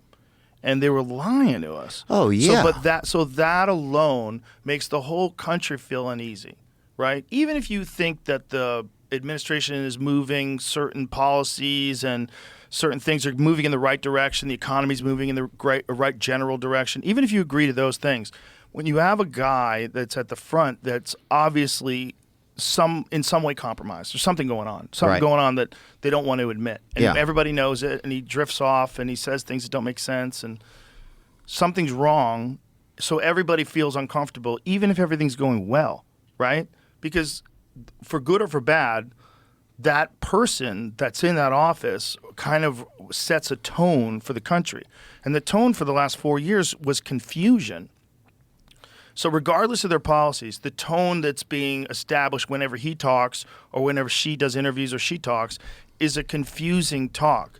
There's word salad, and then there's like these moments where it seems like she just doesn't know how to wrap up a sentence, which can just be nerves. It could just be nerves talking in front of large groups of people. It doesn't mean she's not brilliant. It really doesn't. Some people she was new and kind of thrown into it. But some people clam up when they have to do those things. But then there's the argument. That's the job, though. You have to be able to do that because you're going to have to be able to talk to Putin and, presidents of these different countries and leaders throughout the world. you got to be able to handle pressure. So that's kind of part of it too. Part of it too is you got to be able to handle pressure. But the thing that people worry about Trump is that he's so antagonistic, you know, and that's the tone of the country. And the tone of the country is not like the tone of the Obama administration. I always felt was the best because he was measured, never attacked anybody, was very articulate and smooth. Yeah, he was smooth. There was not a lot of ums and ahs. Like some people, Trump throws too many extra words in, but it's just his flavor. His flavor is he rambles, he goes all over the place like I joke, look at this hair, what is wrong with my hair? He makes fun. He's doing funny. stand-up up there. Obama was the smoothest, and Clinton was pretty fucking smooth too. Maybe Clinton and Obama, those are the goats. So like when you get a person, for good or for bad, that's smooth and talks like a professional, like an actual president, it makes everybody like, whew, he's got this. This guy's a real professional president. Like, look at him. Yeah. With Trump, you're like, I hate Taylor Swift. Like, no, don't do that. Don't say that. Yeah, you pressed the wrong button today, buddy. He tweeted out that that lady that he allegedly slept with was, he called her horseface. Why was the president? It's so crazy to do. It's fucking unreal. But for a lot of like super sensitive people and progressive people, that's why they want to believe that he's Hitler. Right. They want to believe. They look at these things and then they don't look at it as like a flavor in the soup. Like, look, it's all pepper. No, it's not all pepper. Like pepper's a part of it. Yeah, he probably shouldn't tweet I hate Taylor Swift, but whatever. Yeah. What's important is like, what is he going to do in terms of fix all these problems that everybody agrees are real problems? Yeah. And can he do it? And can he keep all these people in his staff, RFK Jr.? I don't know. I don't know if he can do it, but if he can, at least we have hope. If RFK really does the things that we think he wants to do and starts to kind of clean up some of the corruption in the system, it'd be exciting. It'd be good for people. If we stop putting ingredients in foods that are illegal in Canada because they're dangerous, how about we stop doing that here? Yeah. Seems like a logical thing. It's not like Fruit Loops in Canada sell that less. Yeah. It's probably equal sales. And people would get unaddicted quick. You're really just getting people addicted to things, you know? I don't even understand. And how about we prosecute that fucking Sackler family that fucking killed hundreds of thousands of people in our country? How about that? How about that? Yeah. How about that? Well, you saw the whole thing where they were trying to buy immunity. Huh? They were trying to buy immunity. They were going to have like a settlement where they would give X amount of billions of dollars, but then they were immune to prosecution. But isn't that what they did, though? But I think what happened was they put a pause on that after the Netflix documentary came out. Wow. And we talked about it once, but I don't know where it's at now. But that family, they made billions of dollars by getting people hooked on opioids. This family is mass murderers. Yeah. If anybody with the last name, they should. Kick that gene pool out of our fucking country. Those people are fucking murderers, dude. I think a lot of people still haven't gotten over that shit. And do you know that was the same family that was involved in Valium? Yeah, I do know that. Mother's Little Helper, that was Valium. That was ladies in the fucking 60s Heartless were taking Valium. Fucking lizards. Get those motherfuckers out of here. And that's one thing. That was one of the reasons why I was supportive of Vance. I just believe he has a soft spot for that type of thing, and I hope that it'll get. I don't know if he can do anything because lobbies are so big now. Wasn't someone in his family an addict? Yeah, his mother suffered from addiction, right, you know? Right. But he's just seen it, you know? Make sure that the Sackler family was involved in the Valium thing. I don't want to have to edit that out. As if I called them a piece of shit about one thing, but hey, we weren't a piece of shit about that other thing. I think they were, though. Even thinking about it, bro, it makes me so angry, you know? Because you don't know the family member. Arthur Sackler. Remember, the Sackler family was a major figure in the promotion of Valium through direct marketing to physicians in the 1960s. Yeah, that is it. So same family. Yeah. Evil. Evil. It's evil. That's it's evil. Literally evil. Like destroying lives. It's devil. It's the devil. It's a drug dealer. It's one of the worst drug dealers because you're sneaking around with doctors. Yeah. You're sneaking around under the this guise of authority. Well, one of the problems is that say if you work for a politician, right, in D.C., right, they can only pay you so much money by law, right, to work with them and be like help put their bills together, right. So at a certain point, the lobbyists can pay more to those same people who've been writing bills for the congressmen and for the senators, so they then go to work as lobbyists. That's one of the biggest problems. Right. So a lot of it is that we have a cap on certain salaries, right? and that we also have a law that we also don't have a law that stops people once you work for one side that you can't work for the other. Right. That's the thing with the FDA and pharmaceutical drug companies. And I'm too. not saying that I don't know the answer. I'm just saying that that's one of the reasons why that happened. It's a conflict of interest, right, for sure. And it's just nobody regulated it. They allowed it to happen. Yeah. It should be, if you're working for the FDA, should never be able to leave and go to a pharmaceutical drug company where you then make incredible amounts of money. That seems like a conflict of interest. Like, you would be willing to do, if you had had conversations with these people and they'd say, listen, you're nice to us in a couple of years, golden parachute, you want a yacht? I think you need a yacht. And next, you're a millionaire, which is bizarre that you can do that. It's just as bizarre as the whole insider trading in Congress. You know that a bill's going to get passed. You know this bill's going to affect a stock. You gamble high on that stock. The bill gets passed, and you make a lot of money. That seems illegal. Yeah, it's cheating. That seems crazy. But there's a lot of those things, man. And this system was set up by people, and people are flawed. Right. That's a good point. Yeah, it's like no one's going to do anything perfectly. I don't know. Well, it's not just that. Accountability and transparency in terms of like what's actually going on is way different now, because our access to information is way different now. Like, anybody can just sort of Google budgets and Google this, and you find out that, and you find out this about the Pentagon and that about this. Like, there's just, you don't have to look in the New York Times anymore. Right. You know, you don't have to wait for the news to come on at 5. Now you get it whenever you want it. And that's sort of changed everything with what you can get away with and not get away with. So for the longest time, even though there's rules and the Constitution is set up and the Bill of Rights, there's been people that have had a lot of power for a long ass time without a bunch of people looking at them. And now more people are looking at them than ever before.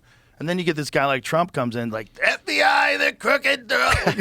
Whoa, bro, what are you doing? You going to war with the CIA? He's like that so drunk crazy. uncle, dude. Bro, what about Barron Trump, dude? There's no credit. Like, whatever you think about this election, the whole thing to me is fascinating. First of all, because Dana White made so much stuff happen. Oh, yeah. Right? Dana White made the Trump thing happen, for sure. He was trying to get me to have Trump on in like 2017. Bro, you would hear rumors of that in the distance. Bro, he would call me up. He'd call me up. Joe, listen, the president wants to do your podcast. I go, you mean Trump? You're trying to change the name of it. Wait, what are you doing, man? Why are you trying to get me in trouble? You know, and back then I was like, I don't want to be a part of this. There's too many people are angry. Too many people are pissed off. I was like, I don't need to. And I didn't pay attention to it enough. I didn't pay attention to the way they were misrepresenting things that he had said enough. Yeah. I didn't really. My wake-up call was when they went after me. When CNN went after me, I was like, yo, this is crazy. You think I'm taking veterinary drugs, bitch? Yeah. Like, what the fuck are you talking about? This is the dumb. Also, why are you upset that I got better quick? Like, what is this about? Like, that I took veterinary drugs and got better quick? And why in the article, hey, why wouldn't you herald it, say, hey, this could be a possibility? You know, it's like. Not only that, it's just there's no way they didn't know that it was for humans. Those people it's all a sick But when I saw group. that, and that was so minor in comparison to the way they've come after Trump, because they come after Trump with lawsuits and all kinds of crazy shit. And I don't think he's a perfect person. I think he's fun. And I think he's a very competitive guy, which is why he likes playing golf so much, and just why he wouldn't quit until he became the president again. And he pulled it off. Yeah. And the best thing that I've heard from people on the left is it's not the result that we wanted, but we hope the country can come together. And I think we should all have that mentality. Yeah. This idea that we're all separate. We're on Team USA. And I think we should just like all publicly state, nobody gives a fuck where you're from, what you do. You're on Team USA. We're all in this shit together. That's it. Oh, yeah. That's it. Let's forget about all this identity politics nonsense and all like. But is that going to happen, you think? If at least we can put that thought out there instead of everyone's racist, everyone's a Nazi, yeah. It's that ain't helping nobody. You're just pushing people further and further away. The people that used to identify as left, they've been forced to these sort of center-right positions just to maintain normalcy. Yeah. When you're giving puberty blockers to kids and you're opening up gender-affirming care clinics and treating kids, like, shut the fuck up. You're not on the right side. You think you're on the right side because you think you're being compassionate. What you're doing is crazy to most people, and we don't want it. And we think you might be like in a cult. Like it's a giant cult of leftists that think crazy things. And they're allowing all sorts of bizarre things to happen in society, like the no cash bail thing, like things you think are good. You know, structural racism is why there's so many people in prison, right? Yeah, but you can't just let people out who shoot people. Right. You can't just have people robbing people and right back out on the street. You can't have that. You can't have that. You'll have a full deterioration of society and no one will thrive. And you'll be under chaos. You'll be like living in the favelas of Rio de Janeiro in just a decade. You can't just keep this trend going. You're going to fall apart. And it's these idealistic utopian people that want these things to happen. These people that believe that Marxism has never been effectively done, but it can be done. That, you know, that there's a version of all of these different communist philosophies that you can imply. There's socialism that could work, right? There's a version of it that can work and make it more equitable for everybody. But the end of that is always one thing. It's totalitarian control over what you say and do. Because as soon as you want to redistribute funds, as soon as you want to tell people they can't have things anymore, then you're going to have to take it from them. Yeah. Well, I think, like, to me, everything kind of started to feel like this privatized communism, right? Like, once the post office didn't work, I was like, the government's fucked, dude. I was like, these bastards can't even get a package to fucking Toledo in 2 days, dude. You know, like, but the problem with it the really post did, office is that there's like UPS now, right? But but you go in there, dude. It's like a Western. They're serving liquor at the counter. Like, it's definitely it's the post office. It's gone downhill. They have liquor. I mean, they don't, but they. You could probably score a gram up there at the counter. Like, it's gone. The doors. There's no hinges on. It's gotten, dude. It's the Wild West over there. Which post office you going to, bro? Every post office, bro. All of them are bad, bro. It's 75% of the post offices are. It's got, but I just use that as an example of like a government. It just like started to fall apart, right? The last time I saw a post office was the last election. That was the last time I went to a post office. Well, yeah. The last election when I mailed in my California ballot. Yeah. And how many? You mailed in 20 million of them, apparently. How many? And at that time, was there a saloon happening? Isn't that like at least cause for concern, that leap in numbers? Yeah. What is it now, Jamie? Do we know what the official numbers are now? The California one hasn't really, I don't know why it hasn't updated more. But California's, they're digging in their heels. They don't want to make the election real. I don't think either one of these parties is what the people say, like Democrat. They're not the same parties it was 15 years ago. Most people are waking up to that. That's why if you look at the map of There's California. Something new going on. Look at the map of California, red and blue from 2016, and then look at it from, or rather 2020 and then 2024. There's a giant difference. A giant difference. A giant difference in the amount of counties that went red. Yeah. It's just the big population centers are always going to be blue. They're in the trance. If you're in San Francisco and if you're in Los Angeles, you're in the trance. Like 70% of those people are in the trance. There's this leftist But they also believe trance. things that mean something to them. So they're not like, because... right, like, but socially they're connected to all these ideas. You know, and socially, they're all like hyper liberal. They're socially locked into like this mindset. It doesn't allow questioning narratives. It doesn't allow questioning these ideas. So, like the idea of questioning science was like, there's no way. We're a science denier? Yeah. Oh, you could be a science denier. You couldn't even say, like, hey, are you sure that these companies who have been lying their entire careers, they've been fucking hit with these giant criminal penalties for lying. We know they lie. You sure they're telling you the truth about this drug? When they haven't injected giant swaths of the population with it before, but they're going to do it now. Yeah. And they promise it's going to work. Yeah. And then they're lying about the promises. They're lying about whether it stops transmission. They never even tested for that. They're lying for whether or not it stops you from being infected. They didn't test for that either. Well, the same people that own the publication company. It's just starting to be so obvious. It's like, I don't know. But it's just money, man. It's just money. Right. That's and it's what like, it at is. what point does money Because mean if you something can over the fact of somebody's peace of mind and health and wellness. Like because- that's the thing I don't understand. Because they've used their money wisely to connect it to an ideology. So this is what it is. If you're a vaccine skeptic or a vaccine denier, even if it's not even really a vaccine, I mean, you're calling it a vaccine, but that's kind of a sneaky move because it doesn't really work like a regular vaccine does. It works completely novel. It's a completely new thing.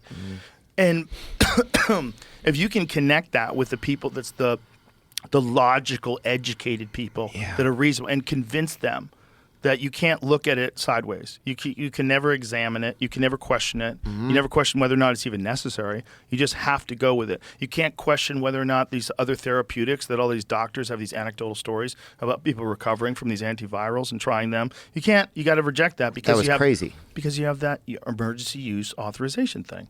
That wasn't cool, man. Well, I it's never great. took it, and guess what? Doing great. Crazy. You know? Yeah, I'm depressed. I'm suffering from depression. Yeah, You had should- a lot of issues, some back pain today. But You yeah, are suffering cry from online depression a lot, because but still, I'm You're okay. not hanging around with us. Come hang out here, man. Come move. I know this year's been busy, man. I'm Bro, if you lived in town, you'd be hanging out all the time. You'd I know. feel better. You'd feel better. You need a little community. I know you, dude. You get weird. think When you're part- by yourself too long, you get weird. Oh, and I spend a lot of time by myself. You know, You I check. think- You call to check to see if people still like you. Did I do that? Yeah. Fuck. That's most of my childhood. Did I really do that? One time you did. Oh, Yeah. I was I like, what are you believe that. talking about? What are you talking about? Well, yeah, man, I just want to make sure we're cool. I'm Oh, like, I "Of course." believe that. I'm like, of course we're cool. Like, what are you talking about? What happened? Nothing. Just we ain't talked for a while. wow. Did I really do that? Yeah. I believe you 100%. Yeah, it was a weird conversation. Fuck, that's But the it story just- of my life, dude. but Calling I- people to make sure we're okay. Yeah, but I know you, man. So when you call me, I'm like, oh, Theo just needs some love. You know, you're out there in the woods by yourself. You can't be alone, man. Well, I think part of me, I wanted to do like my own thing, you know, but then you start to realize that there's, you're doing it by yourself. And I think that goes for like whether it's work relationships or personal relationships too. You know, I think it's just like, it's been the same psychology for me, you know, like I'll think, it's, I never even thought about this. I'll think to myself, I want to be in a relationship, but I want to do it on my own. Fucking, I just realized that, That's dude. amazing. But that's how there's some. It's just like, Well, you can marry yourself. People do that. oh, I would hate that, dude. I'm always just chasing myself, trying to jerk me off. I wouldn't get any sleep, dude. Oh, it'd be a nightmare. That would be a real problem. Yeah. Yeah, man. I do like want to be around a group more. This year's has been so. It's like, Doing bro, it by yourself, but you are doing it by yourself, right? So you're doing your podcast by yourself. You're doing your stand-up by yourself. The thing about like a club is you're doing it by yourself while everybody else is also doing it by themselves. right. So you're around the And same. Like, but you're hanging out. You're having fun. You're charging up your love batteries. yeah. That's what it is. You know? Oh, the other night, even just being there, being able to laugh with Tony and like Ron White was right there. You Yeah. got Brian Simpson. You got Kurt Metzger. Everybody's just watching and dancing and figuring fun. things out. Yeah. And then the fucking Every Tony now would and then, though, smi- Kurt would corner you with them conspiracies, Oh, yeah. bro. Did he ever get you? Did he get you? yeah. Bro, he drowned me. He took me in a rabbit hole. Oh, 12 We years went a listener, dude. I'd have into to the fucking ground. I got There was cornered an by him. underwater river. He held me under. Bro, he took me to the fucking. I go, Kurt, I don't even remember the original conspiracy theory that led us to this mind control study that I should have known about. Yeah. You don't know about that? You don't know about that one? He's like, Jesus, Kurt. And he's this giant dude, so he's like looming over you fucking with Yeah. conspiracies in his fucking crazy eyebrows. He's like, you don't know about the Vanna White conspiracy? You don't know what's behind the E's? You don't know what's behind the E's? Here's the thing, dude. Until he He's started one of a working with kind. Jimmy Dore, he's one of a kind. Jimmy Dore's cool, huh? I never got to. Jimmy Dore's a man. I hadn't got to see him for years, but I've always been like kind of admirable about him. He's a great dude. He's a great dude. But before he started working for Jimmy, he didn't really have a lot of conspiracies in his head. You know, it was like he got sort of exposed to all that working for Jimmy and doing that show, and he was like, "Oh my God, this whole fucking thing is rigged." And then he just get rabbit hole after rabbit hole after rabbit hole after rabbit hole. That dude will send you a text, and if you send him a text back, he will send you a chain of thoughts. The doctrine. Yeah, like a scroll. Like I want to save them. Because like that would be a cool, almost like a book to publish. Oh, like that'd text with Kurt. People would love that too. I love how passionate he is about stuff. He's a smart dude, man. Yeah, he's very, fun. very, very smart dude. It was fun. Yeah, that was just fun to see. Who else was there? Just like Brian Simpson, Asan Ahmad. Hassan was there. Derek was there. Derek's the was best there. dude because you tell any joke if it's good or not. You can look at Derek, and if he's laughing, it's good. Yeah. He's just like He's a great green room hang. yes. There's no, he'll let you know on his face immediately. He's the to me he's the be all end all if something's funny. He's a great person. He's like just a nice guy to be around. He's a funny, That's like the beautiful he's so thing. funny. He is very funny. This is the beautiful thing about the club is that there's so many nice people. Yeah. It just, like I said, he charges up your love batteries. That's what we all need in this world. We all need a little more love, a little more fun. And I'm just hoping that Trump doesn't start attacking people. That's what I'm hoping. I'm hoping that he just, and I know people around him want him to do that, just concentrate on the positives. Yeah. Concentrate on the positives. You got 4 years to do all sorts of things that could really benefit people, and then you will be remembered as that guy. Well, I just want people to tell us what's really going on. If they can't really do anything because the lobbyists are controlling everything, I wish somebody would just tell us that. Well, I think if anybody's going to, it's him, especially now, and especially with access to podcasts, right? So if he decides to do your podcast 2 months after he's in office and you have questions like that, all of a sudden Trump could probably tell you. Whatever it's not top secret, he could probably tell you. He said he's going to release the JFK files. We're going to find out a lot of things. We're going to find a lot of things. We're going to find out whether or not he's going to really keep RFK Jr. as a part of his organization, or whether he's going to get pressure from pharmaceutical drug companies or whoever to not. If he loses him, dude, it's a problem. That's not cool. It's not cool. So there's that, and then is he going to release the JFK files? Because he was told that he shouldn't release them. That he said some of the people were still alive, which doesn't totally make sense because that was 1963. So most likely, most of those people would be dead of old age. Yeah. You know, but what does it mean though when someone says that? That means that someone from the government could be implicated in the murder of the president. So if that's true, then would it be that they're worried that it would erode all confidence in the intelligence agencies, or are they worried that deeper investigations would take place? And then people start saying, well, what happened with Martin Luther King? You know, because there was one that Mike Baker, who's a former CIA guy, was saying that one, like he investigated for a show. He goes, that one doesn't make any sense. That guy just started getting money. He was a loser his whole life. All of a sudden he had money out of nowhere. No, the guy killed him. Oh, who was it? James Earl Reeves? James Earl Ray, maybe? James O'Ray. So that guy, Mike Baker broke it down for us. I don't remember exactly, but essentially what he's saying is that guy was a drifter, who was a loser, you know, in and out of jail, that kind of a guy. And then all of a sudden he has access to money. He's staying in a nice place. Right. And he has a gun. And like, what's going on? Like, he thinks that they set him up to kill Martin Luther King and that someone financed that, which is most likely. That makes sense. Well, back then you could kind of kill somebody and it was easier, you know? Think about like the Wild West, right? Like if you killed somebody, they drew a picture of you. Right. Wanted. All you have to do is shave your mustache. Yeah. Oh, that's not him. I'm looking for a guy with a mustache. You could become Where'd he go? Yeah. You could become Clark Kent, put on glasses. Where'd he go? He killed my whole family. Where is? Oh, that guy's got glasses. That can't be him. Bro, you could literally go across the fucking behind a boulder, shave, come back to the town, get a job as a sheriff, and look for yourself for 20 years. That's crazy. Bro, imagine how gross it must have been to come to some like fucking weird brothel town, back then? Weird brothel town with a saloon. And you just smell like shit. You've been riding on the back of a horse for 3 days, and you just wander into this weird fire-lit community. Ugh. Did you know James Earl Ray escaped prison before he supposedly killed? Or not, I don't know how it worked out, but... Oh, really? You were saying get a disguise. He got like a nose job. Oh, boy. But he also got a driver's license, made it to Mexico. Oh, he's in prison. He used to work at a Kroger's. Wow. He attempted to establish himself as a pornographic film director. Yeah. Using mail order equipment. Who hasn't, my bro? God. Hey, after a quarter of an 8 ball, who hasn't? Oh, You he know what I'm sounds saying, dude? like a fucking psychopath. Got jilted. He went to Yeah, he sounds like a Mexico. bad He guy. considered emigrating to Rhodesia, now Zimbabwe, where a predominantly white minority regime had unilaterally assumed independence from the United Kingdom in 1965. Wow. Yeah, then nose job, Yeah. and then went to Atlanta, and then very quickly Started popping off. decided to do what he did. Yeah, it's tough, man. The I heat down think- there is just fucking ruins everybody. It does drive people nuts, Yeah. especially if you got that cat parasite. You know? Then they're all moving around your head like, get them out of my brain!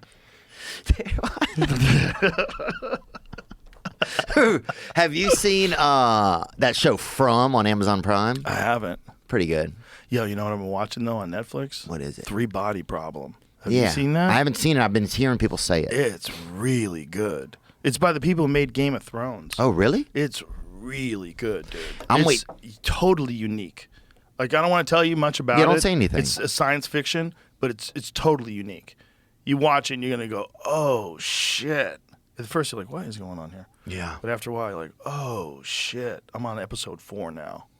Fuck, dude. And there's not going to be a season 2 for like 3 years. Yeah, that's how they It's do one of some of those. that shit. Well, like Stranger Things. Those motherfuckers are making a movie every week.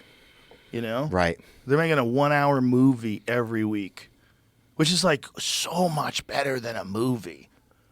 You know, Yeah. like Game of Thrones is better than any movie that's ever existed. 100%. It's so good. And it's just one episode leads into the next one, into the next one. It's like, oh, shit, I can't believe she did that. Yeah. Oh, fuck, he's dead now. Oh, shit. Off with his head. Fucking, they killed the king in the very first episode. Unreal. Spoiler alert. And they You're like, handicapped that kid out the gate, what? Yes, remember? right out the gate. Fuck. Usually it's second season before you get a handicapped kid in something. Bro, That's what blew my because mind. that dude was fucking his sister, and he didn't want anybody to know. That's crazy. But back then there weren't any rules, were there? I think you're never supposed to be fucking your sister. I think that's like back to caveman times. Right. I'm sure there's something in most people that feels like, hey, That's not right. let's shut it down. Let's go outside instead. Well, that's like people always thought about that with rural communities. You know, Well, people say this a lot. I mean, I'm from obviously Louisiana, and people say, they're always like, hey, you're sick, you know. you ever fucked your sister? Yeah, yeah. And the thing, what happened was people didn't live close to each other. So if you're not going to travel, you're only going to travel so far to. Are you advocating for fucking sisters? Fuck no, I'm not. What are you dude. saying? It seems like that's what you're doing. No, I'm saying this is what happened back then. People aren't going to get a train ticket to come. You know, people are only going to have sex within a certain distance of their. Right. Good call. Right. That's Right. why it happened. Right. You know, it's like if a guy, it's like There's no one there, right. There's nobody there. so they had to fuck their sister. They didn't have to, but at a certain point they got lost and ended up back at right by the house. You know, like something's got to happen here. I'm not saying it's cool. I'm just Right. trying to tell you how it works out. Like, you know, Well, that's how it physically. certainly works out in the mammal kingdom. Yeah, Like if you have puppies, the boy puppy will fuck his sister. yeah. 100%. He doesn't even think twice. He'll try to fuck you. They'll try to fuck your leg. They don't even know what they're doing. Oh yeah, dude. I was staying at my buddy Brad's house one night. Right, we're dead asleep. Right, and they let a bunch of puppies loose, dude. Those things are fucking gangbanging you. I didn't have a chance, dude. I didn't have a fucking ounce of milk on me, and those things are fucking sucking me off, bro. Isn't it funny? Like we It's accept, crazy. we don't think that about people. Right. The second, it's crazy how it goes from animals to people, man. Yeah, You know? we're animals. We're animals. Do you think there's a certain purpose for us? Like there's a magical purpose for us, or do you think we are just an anomaly? Well, I think even if there's not, this is a magical time. It's an interesting time, and especially for people like us, they get to talk to so many fascinating people. I mean, we have a really cool job, not just as comics, but also as doing podcasts. You Yeah. know, and I think you've gotten a great education doing that. You know, a great you seem more introspective. You're more curious about things than I remember before. You're like, I think it did the same thing to me. Really? You know? Yeah. Yeah, I almost feel like I know more. I wish I didn't know more stuff. Sometimes I miss knowing nothing. Right. Yeah. Does it make any sense to you? For sure. I know. My brain is filled with shit that I don't need. Oh yeah, you're a library, dude. But you know, the thing. I'm more like a red box where you rent that one movie. We haven't been doing it as long. I've been doing it Yeah. a lot longer. That's all it is. It's just No. it's the amount I do too. it's numbers. But you are a library. You know, there's a certain types of people that can make it through certain things, and You wouldn't want to educate a child on this library. This is not a library you'd allow everybody to have access to. No, it's 16 and older, I think. There's a lot of stuff in my head. I was like, God, I wish I didn't know that about people. You know? Oh, that's interesting. You don't think about the side effects of somebody being able to have like a memory that records so much. Well, it's just you always concentrate on the worst possible aspects of people. And so if you know so many acts and things that people have done that have been horrific, you're always like the back of your head always has, but maybe that could happen, you know, like, so it always sits there. It always sits there. If you're you grow up Amish or some shit, you're like completely removed from society. You never see any violence. You never see anything. And then all of a sudden you have to go to a bar, like downtown Detroit on a Saturday night. You see fist fights and people throwing glasses at each other. Like, you'd be like, what the fuck is this? I'm not ready for this. I'm not prepared for this, you know? Right, but if you know that exists, and it's always a possibility. So if you see it too much, even if you don't see it in real life, the worst thing is seeing it in real life. That's what we were talking earlier about cops. If cops are seeing it every day in real life. So you just get like super accustomed to seeing people dead, super accustomed to seeing people get injured. Yeah, it's crazy how therapists make like $150 it's crazy how therapists make like $150 an hour, right? Right. But cops, who are basically therapists that also have to shoot at people, right, make $40 an hour. I know. Like, that's crazy, dude, when you think about that. Crazy. And nobody wants that job. It is crazy. But if you paid them like heroes, I feel like that they would more fucking gladiators would show up and do it. Yeah. And they would have a real force out there, you know? And you would fall asleep at night knowing that severe warriors were taking care of your fucking community. Yeah. Do you think that's possible or not? Some people don't want to know that we need that. They don't want to kind of believe that you need like masculine, dangerous men to protect you. But that's always been the case. And if you're just looking realistically about violence and crime in the world, it exists. There's no utopian spot. So if violence and crime exists, there's only one way you can shield the non-violent people who aren't committing crimes from the criminals, and that's dangerous men. You need dangerous armed men who are trained and are capable. That's what you need. It doesn't mean they should be running everything. It means you need 100% protection from dangerous people. Then here's the number one thing that nobody addresses. You got to figure out why are so many people coming out of these same communities year after year after year after year being dangerous, where no one's doing shit about it. No one's trying to fix it. No one's trying to enhance it. No one's trying to like recognize, like, do you know how much income we're losing because these people don't grow up to become productive members of society? You know how much damage it's causing if they go on to commit violent crimes and if whatever, drug dealing, anything that can come out of that. And do you know how much of a burden it is on the taxpayer to sort of put them through the criminal system, and how much of that could be completely removed if that person grows up and becomes a productive member of society and instead starts contributing to society, and it's a success story. That's not impossible to do, but there's been no effort, no like engineering, large-scale national effort to completely eliminate these horrible spots in this country and not like make everything the same and perfect. That's not possible, but there's a level of poverty that exists in this country that's unmanageable. You should never be that poor if you're a part of a community. If you're a part of a community that takes care of everybody, there's no reason why you have $175 billion to ship to Ukraine, but you don't have any money to make sure that no one exists below a certain level of poverty in this country. Get fucked when that kind of shit happens. They shouldn't be helping these other countries. I don't know why we send money to Israel, Ukraine. I just don't understand why there's just people suffering here, you know? There's people that have been taken advantage of in our own country, and it's like, you don't want to be selfish, but if you don't take care, if you don't know your inventory, then your business is going to fail, right? That is a law. If you don't take stock of your own inventory, your business will fail. And we don't have stock of our own inventory, and we don't have a healthy inventory. You know, it's just like, I don't understand how it's so. I don't. The weird thing is, I start thinking, is that a radical idea? It didn't used to be a radical idea. but it became a radical idea when people started floating about the idea that capitalism is evil. All capitalism is bad.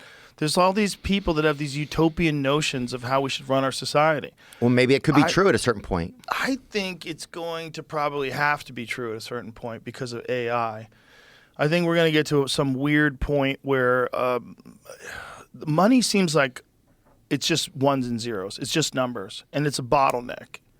The bottleneck of information, right? Because you can't have access to all the information if you have access to all the money. Then where's the money go? Yeah. That's crazy.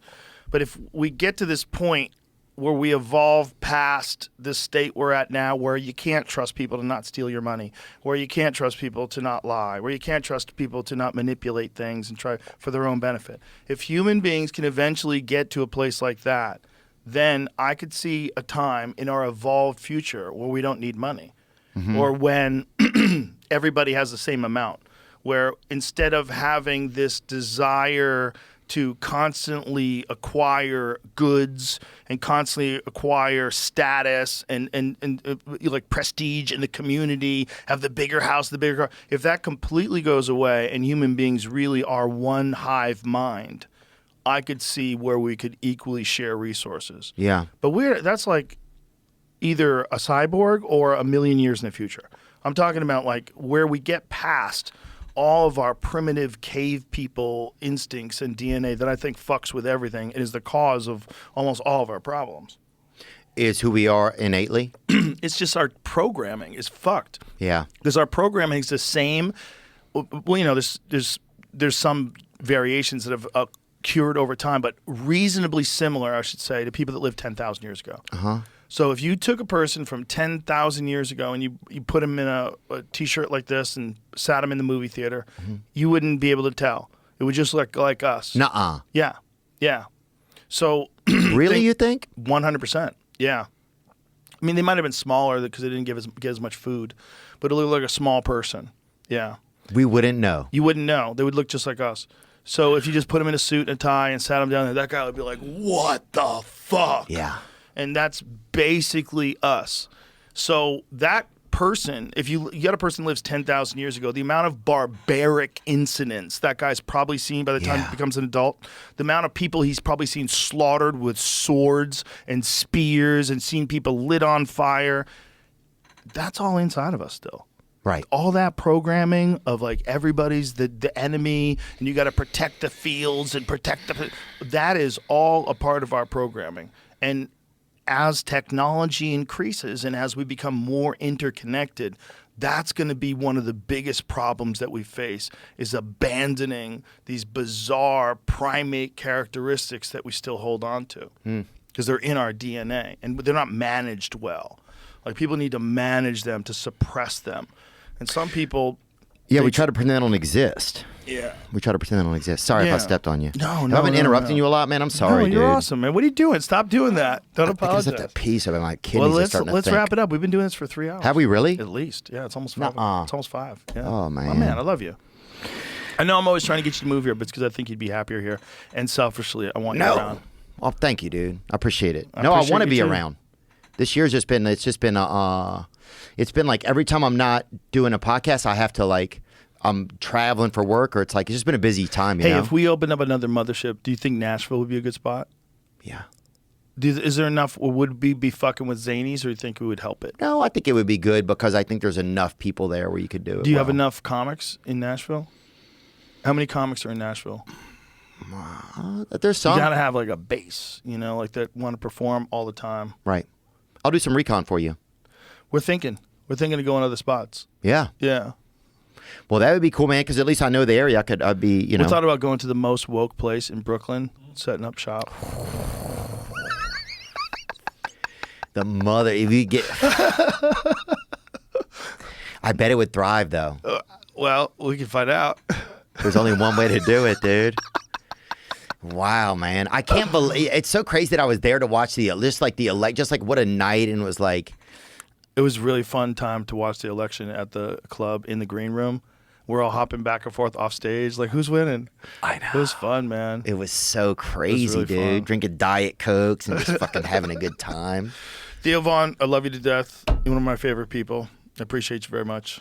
I love you too, man. Thanks for being inspiring, and thanks for sometimes you would I would do a podcast episode and you would just say, you would reach out and say, hey man, I like that episode, and it just meant a lot. I just want to let you know that. Well, it does. You do a great job, man. I really love your show. I think you got some great interviews, and you got a nice way of being yourself, when you're talking to anybody. And that's what I think people really like. They like to see conversations where people are just being themselves. And the fact that you could do that with Trump, that's fun. It's inspiring. So it's nice to see, man. I really, really love it. Well, thanks. Thanks, man. Yeah, I think it means a lot to people when somebody they admire, says something nice to them. It's just nature, It is, yeah. So, yeah, we like it. But All right, I man. appreciate it, man. Thanks for having me, dude. My pleasure. All right. Bye, everybody.